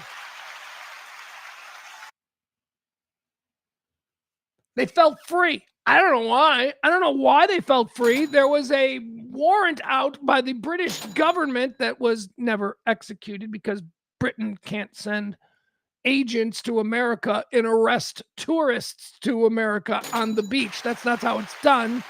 If Britain wants a warrant executed for somebody who they're looking for, like the Tate boys when they showed up in Miami last summer, England has to work through the American government to get U.S. Marshals to make the arrest. And last year, they weren't willing to do that. Whether U.S. Marshals, they were not taking calls from England. England was like, come on, man. They're there. We see them. They're streaming live from a Miami Heat game or whatever. We didn't do anything. And that led to a level of comfort and arrogance on the part of Andrew and Tristan Tate that we've all had to suffer through for the past year. Any chance that they've gotten to be able to peacock and crow a little about how they're untouchable. That's how powerful and influential we are. Hell, the president of the United States, he won't even come after us. That was the vibe. That was the narrative. That was the brand. They cashed in. They sold so many subscriptions, I'm sure, to new American boys who maybe they first became aware of because of the giant press coverage of the Tate brothers strutting around Miami, showing up for Miami or Florida Young Republican conventions. Remember that? This has been a year, and it was normalized, and we're just like, yeah, the Tate guys just run around Miami. Then on Saturday of this past weekend, the Tate brothers were just running around Miami, and oh my God, look at what we got here. It's the federal marshals serving a warrant out of Britain. Now, when we were talking about this with Maddie, it's like, why is this happening now? Well, and I believe completely we were at a very tenuous point here with Iran. Trump needs allies. Remember a bunch of months ago when we couldn't get any of our so-called allies to back us up in the Strait of Hormuz, right? England wasn't going to send their navy, and French weren't going to get involved. Germany was like, right? It's kind of embarrassing for Trump that nobody helped him. So Britain's getting a new prime minister, a brand new guy. Didn't he get sworn in on Sunday or something? There is a brand new fucking prime minister. And I believe Trump, who is the king of quid pro quo and the king of I do something for you, you do something for me. I believe that this is entirely what is behind the arrest, the apprehension, the serving of the British warrants of the Tate brothers. I believe that it's Trump saying to the British prime minister, I'm going to give you this because you and I, we got to talk. We got to play ball because that's how Trump does business. He served up the Tate brothers because, well, they don't mean anything to him anymore. They have crossed that Rubicon as far as MAGA politics. Everybody that caucuses with the Tate-type mentality, they're all white supremacy adjacent, honestly, which again is weird because the Tate brothers aren't white. Nobody in the midterms want to be associated with the Tate brothers or that whole thing. Trump understands that. They're expendable no matter how useful they were at some point. They are no longer that. So I need to get in good with the new British prime minister. So let me pick up the phone and let me say, hey, look, I got an olive branch for you. We're going to serve that warrant on the Tate brothers. It'll be a big deal. And you will be able to be the prime minister who on day one got Britain's most sought-after sex criminals apprehended. It's a good thing for the new prime minister. The Tate brothers fleeing British justice. Those are stories in British newspapers all the time. The victims, the girls. This is a big deal. This is a gift for the prime minister, and Trump turned on them. Now, I want to show you this because this is the peacocking. This is the crowing that we've had to put up with for the past year from the Tate boys. It's a nice little right here. Hold on. This video comes to us. I guess this says Miami in March of 2025. Okay. So this is him. It looks like he's appearing on Candace Owens' show. Today's dick of the day. Here he is. Andrew Tate. Listen to what he has to say. Am I a bad person? Because the more you didn't like it, the more I enjoyed it. I loved how much you hated it. Turned me on. I'm right here in Miami. I'm right here in Miami. Come get me. Arrest me. Perp walk me. Put me on the news. Tell everyone I'm a human trafficker. You think I'm not versed? You think I'm not ready? I'm a Navy SEAL in this shit. Come get me. Raid my house. Take my stuff. You think I sleep with a full phone full of All right, right here. This is what I find so interesting about it. So he's here on Candace Owen, and then he's admitting that he has criminal stuff in his phone. He is saying, come get me, come arrest me. You think I'm afraid? You think I don't wipe my phone every night? You think I've got evidence? Well, if you're wiping your phone every night, then, I don't know how that helps. That'll only help if you get busted first thing in the morning. But if the cops get you at like 4 o'clock in the afternoon, I imagine you wiping your phone the previous night, you're going to have a whole bunch of stuff on there that happened before 4 p.m. Anyway, that's him crowing like the peacock that he is. And now here he is just on Saturday. You see this circle? This was something that was scrutinized a lot by internet sleuths. It appears that Andrew Tate is trying to slip his bodyguard his cell phone.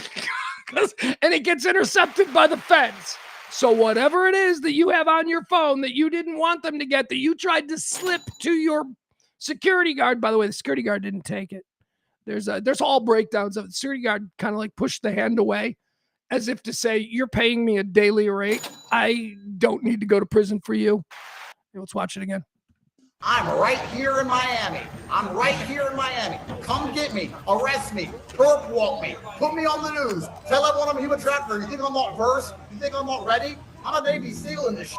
You come get me. Raid my house. Take my stuff. You think I sleep with a full phone full of evidence? You think I don't wipe my phone every night? You think I'm dumb? Come get me. You think I sleep with a full phone full of evidence? You think I don't wipe my phone every night? So there is evidence of criminal activity on your phone? You just admitted that you wipe it every night? What? The arrogance. This is how untouchable this man felt, which is why when we see the image on the right of him not only being arrested in Miami, but being caught cross-dressing while arrested in Miami is so satisfying. Arrest me. Breaking, Andrew and Tristan Tate have been arrested in Miami. I'm right here. All right, in there you Miami. have it. I'm right. All right. And again, my hatred for these people has nothing to do with politics, although their politics are garbage and they're stupid people, so their politics aren't real. What I find so absolutely satisfying about this is that these people are clearly terrible people. They're clearly terrible people. They're assholes. And you know me, I'm pretty simplistic. You're either an asshole or you're pretty cool. That's it. Don't have to go. We can delve into nuance because there is some nuance, but at our core, we're either a good person who maybe does bad things, or we are a bad person who is pretending to be good. I like to think I'm adept at being able to sniff that out. That is a bad person doing bad things, and he's today's dick of the day. That's Andrew Tate.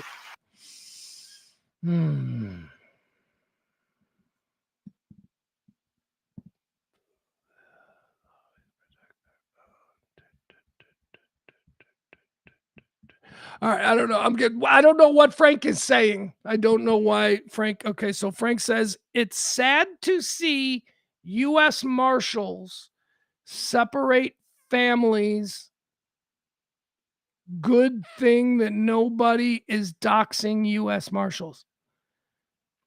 I don't know what that means. I don't know. Is there a context that I'm missing? Is he maybe in an argument with no? Is that what's happening, Frank? I'm sorry. I'm not sure I have that.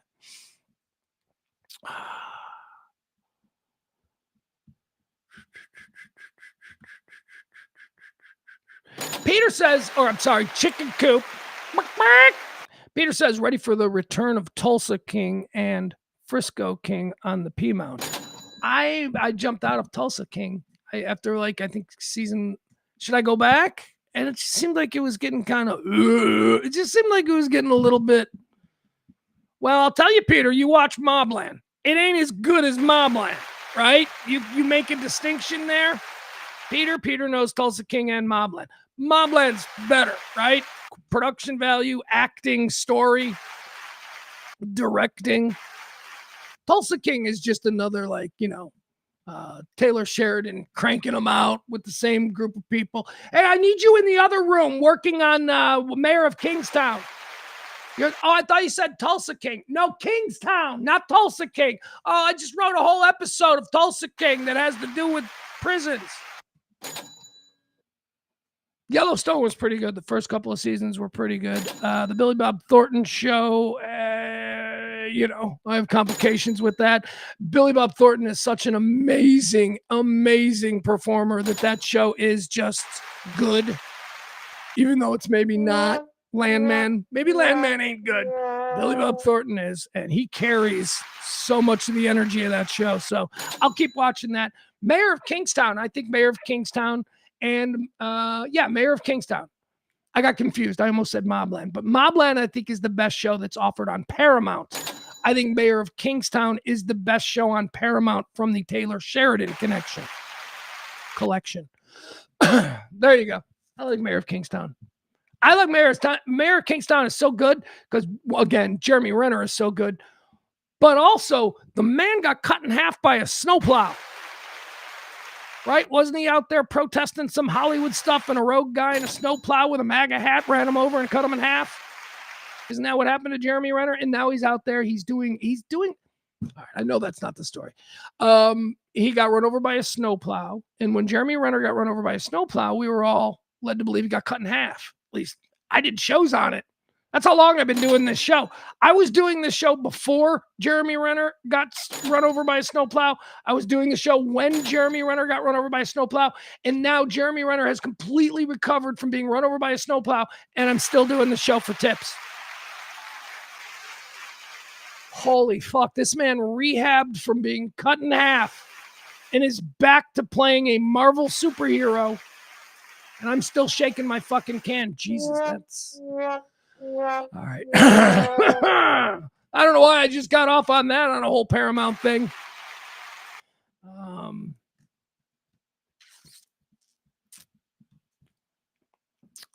No says, meet the Tate Bros, now the official face of the MAGA movement. I don't think that's true. That's not true. You wish.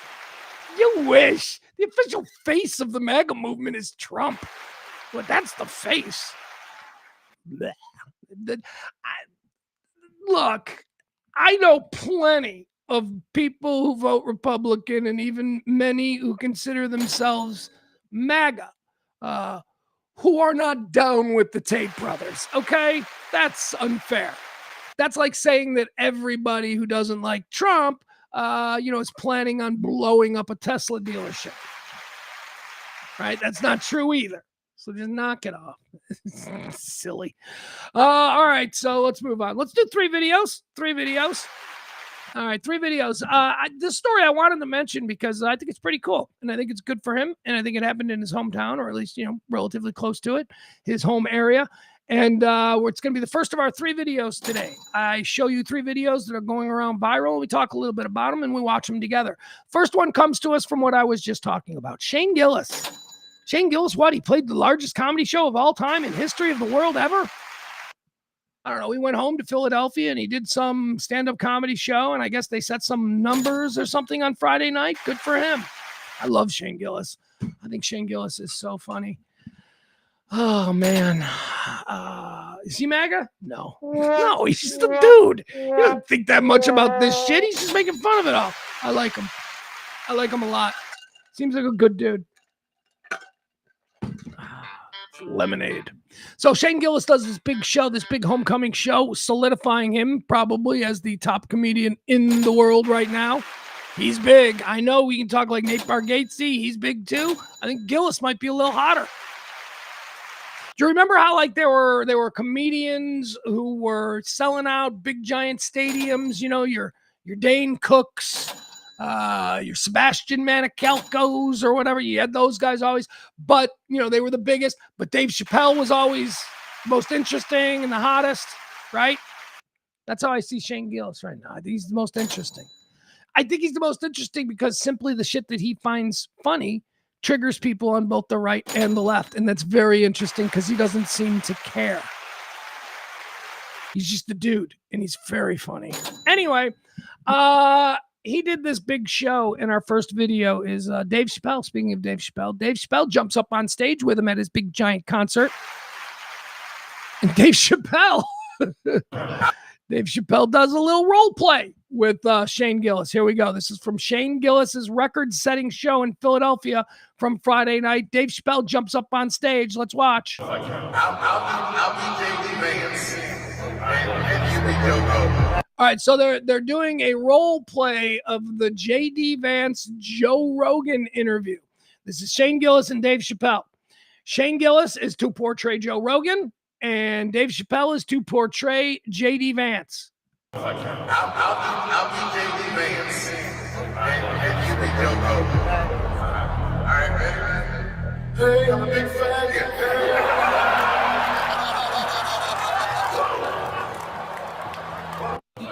All right, there you go. That's the brand. That is, I love seeing that, especially after, Andrew Tate being arrested while cross-dressing. Pete Hegseth talking about, we're going to hook everybody up to a low T machine. I love that the reality is that people just perceive MAGA as being very faggy. It's very feminine.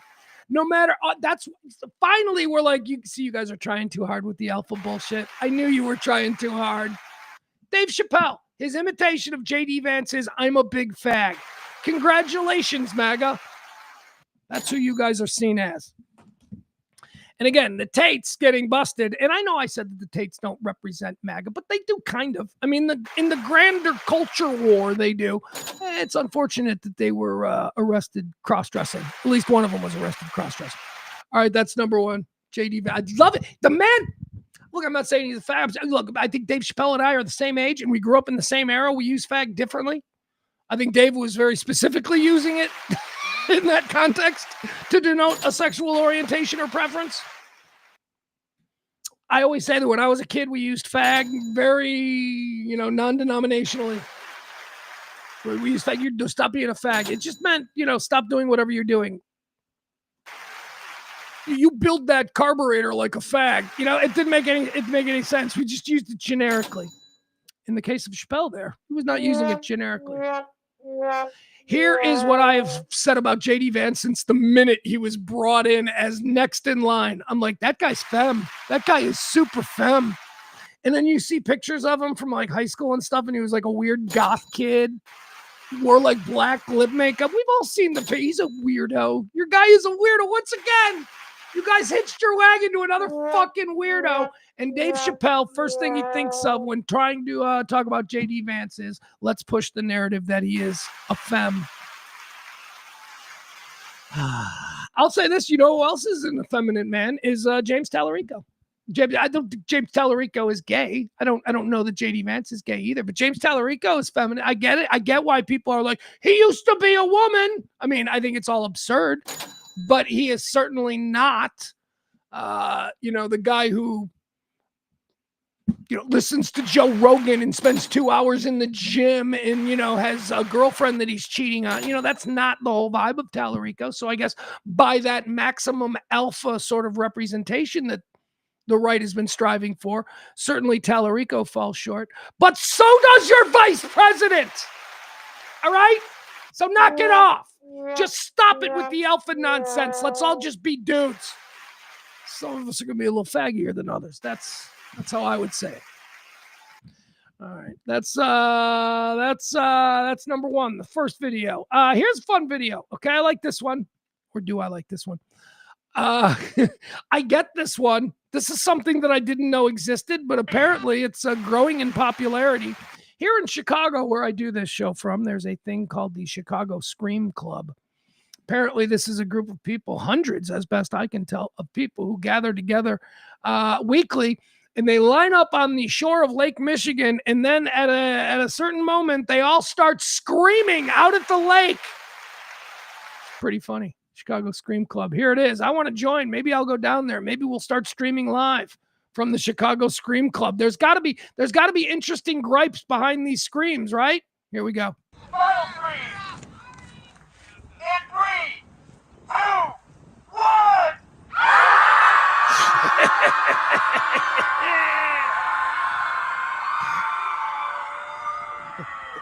Final more time. In 3, 2, 1.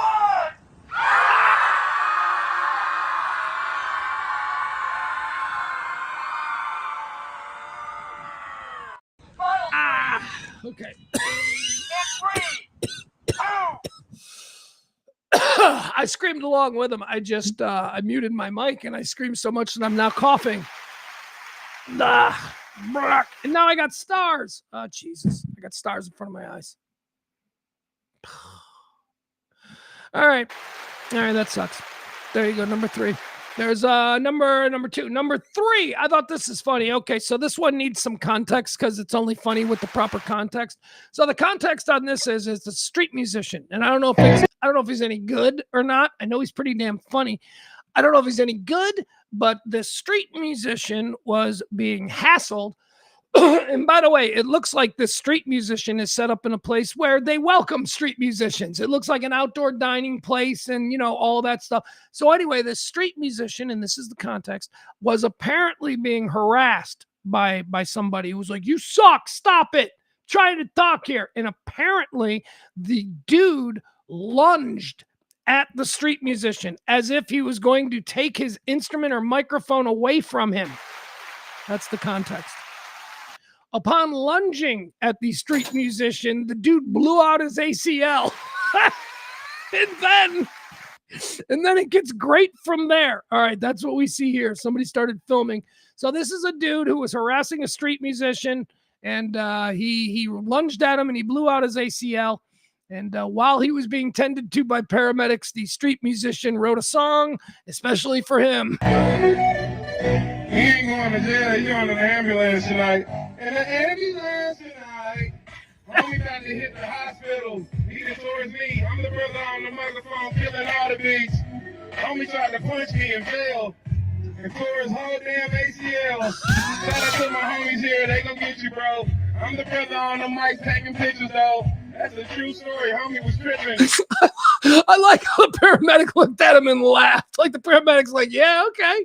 I'm the brother on the microphone, make him listen. He tore his knee, chit, chit, chit, chit. He tore his knee, trying to mess with me. He tore his knee, chit, chit, chit, chit. He tore his knee, trying to mess with me. He tore his knee, chit, chit, chit, chit. All right, there you go. There you go. I'm all for karma.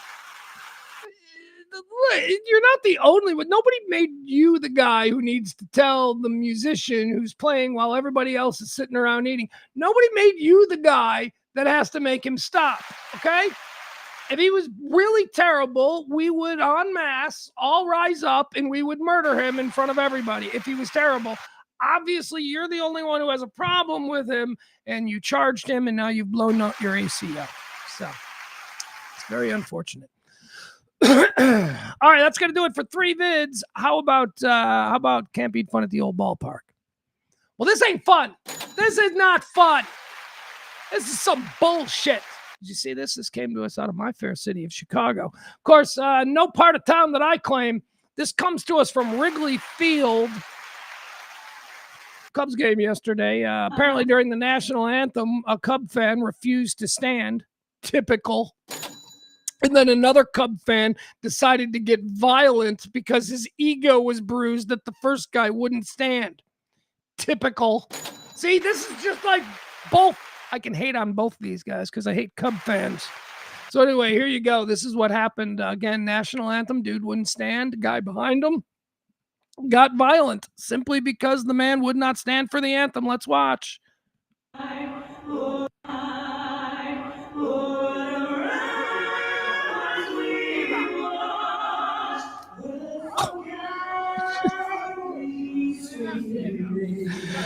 And then he stands up. I mean, it doesn't go any further. The guy who just got slapped for sitting during the anthem by a stranger in public just stands up.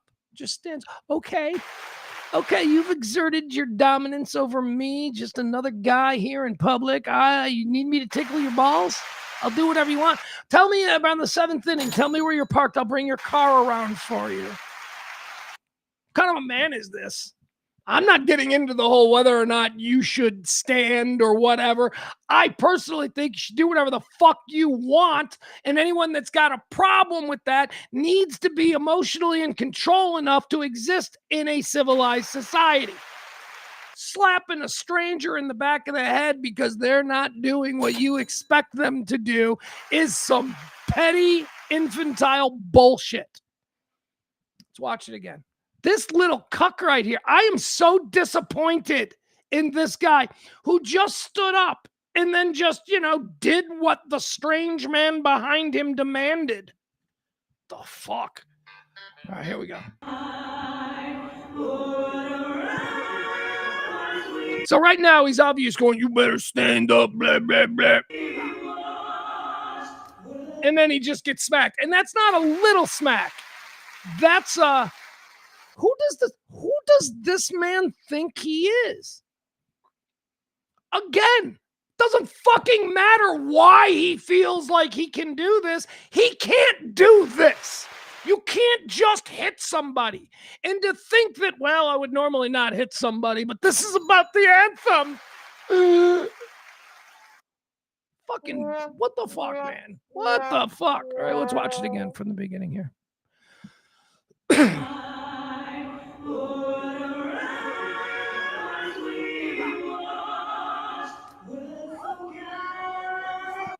This guy says, what the fuck was that? But he does nothing. Because he's an accountant from Schaumburg, and, I'm just going to let society deteriorate around me.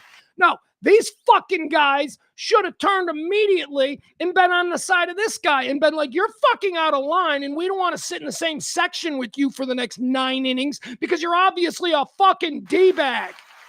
But no, they didn't. This guy just went, what was that? How dare you? And then just went back to the game. This guy's smiling because nothing makes him more uncomfortable than an awkward situation. He avoids conflict at all turns. And this to him, his response is, I'm going to laugh. That was horrifying, but I'm going to laugh because I don't want to get into it with a stranger. I always say we got to regulate people. All right, maybe this guy thinks he's regulating this guy. Maybe this proud American who's going to slap another citizen feels that he's regulating. I disagree. I think that these 3 guys ought to beat the fuck out of this guy and hold him down for assaulting a stranger. But that's not what happened.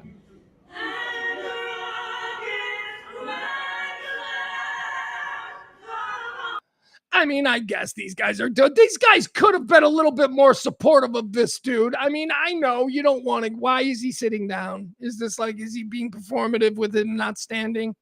Stand, take your hat off. Go through the motions, man. Unless you're looking to start trouble. And this fucking crazy guy at the Cub game took the bait.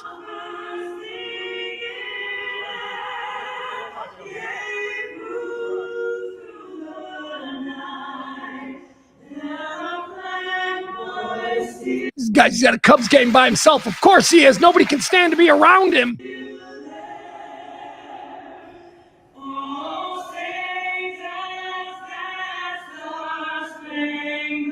All right, first of all, the camera work, what the fuck? Nobody cares about this. Quite frankly, beautiful song. We love America, goes without saying. But go back to the incident.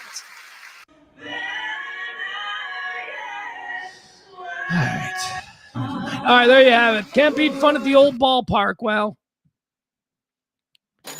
learn to control yourself. Learn to see something that offends your sense of patriotism. Learn to see something and just roll your eyes and go, oh, performative jackass, not standing. Okay. You're an infant. You're an emotional infant if in that moment you feel that you can just slap a stranger in the back of the head like that. I guess he kind of looked at him and went, this guy's a pussy, because that guy looked like such a pussy. I'd be like, yeah, you slap him in the back, he's going to do exactly what he's told.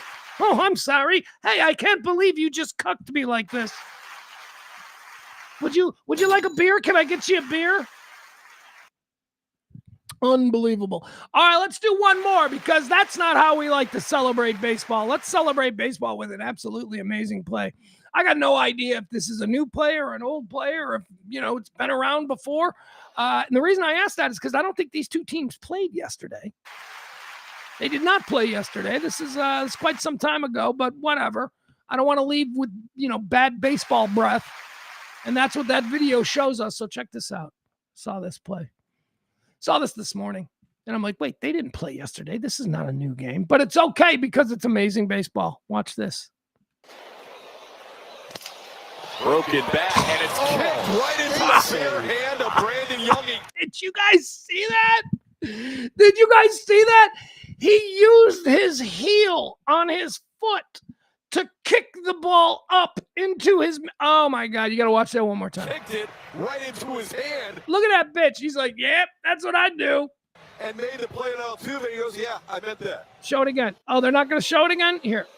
All right, so right here. So it's a bouncer about 5 to 7 feet off the plate. So it's going to bounce as it hits the mound. Comes up. See that right there?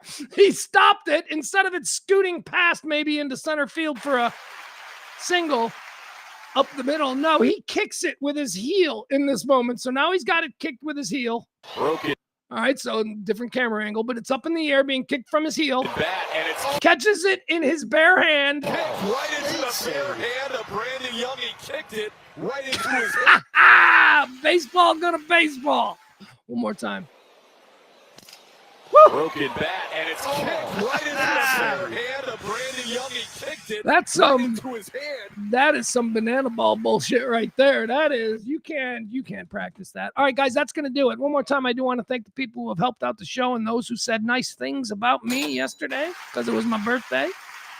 We do have July heroes as we run into the end of July. We certainly didn't make our nut this month, and we didn't make it last month, and we are really in a bad spot here, but we're going to keep going, and the heroes need to be announced. So let me show you this. Nope, sorry. We've got a new list of heroes. People dropped a little something yesterday for my birthday. I want to thank Al for that. I want to thank Jen H from that. We've got April. Thank you. Heidi. Thank you. Tracy. Thank you. Let's see. Maddie, as always, thank you. Peter, so much. Thank you. Barney, so much. Thank you. Mama B, I love you. Thank you so much, Mikey D and Leslie C. All right. Thank you to everybody who's helped out the show. We're still grinding. It's July. We're grinding. That's going to do it. Do you know that Disclosure Day is now available on pay-per-view? That's what I heard. I would love to see that tonight. Man. Like to get a pizza? Because I kind of, I would like to get a pizza. If I could, I got a gift card. Got a gift card for good pizza. Happy birthday to me. So I think I'd like to get a pizza and maybe watch Disclosure Day tonight after the White Sox Rangers game. So that's going to be my night. All right. I love you guys. I appreciate you. Drop a little something if you want to continue supporting the show. We need that. Don't need to say that. I love you guys. And remember, what's the most important thing? Stay fucking neighborly.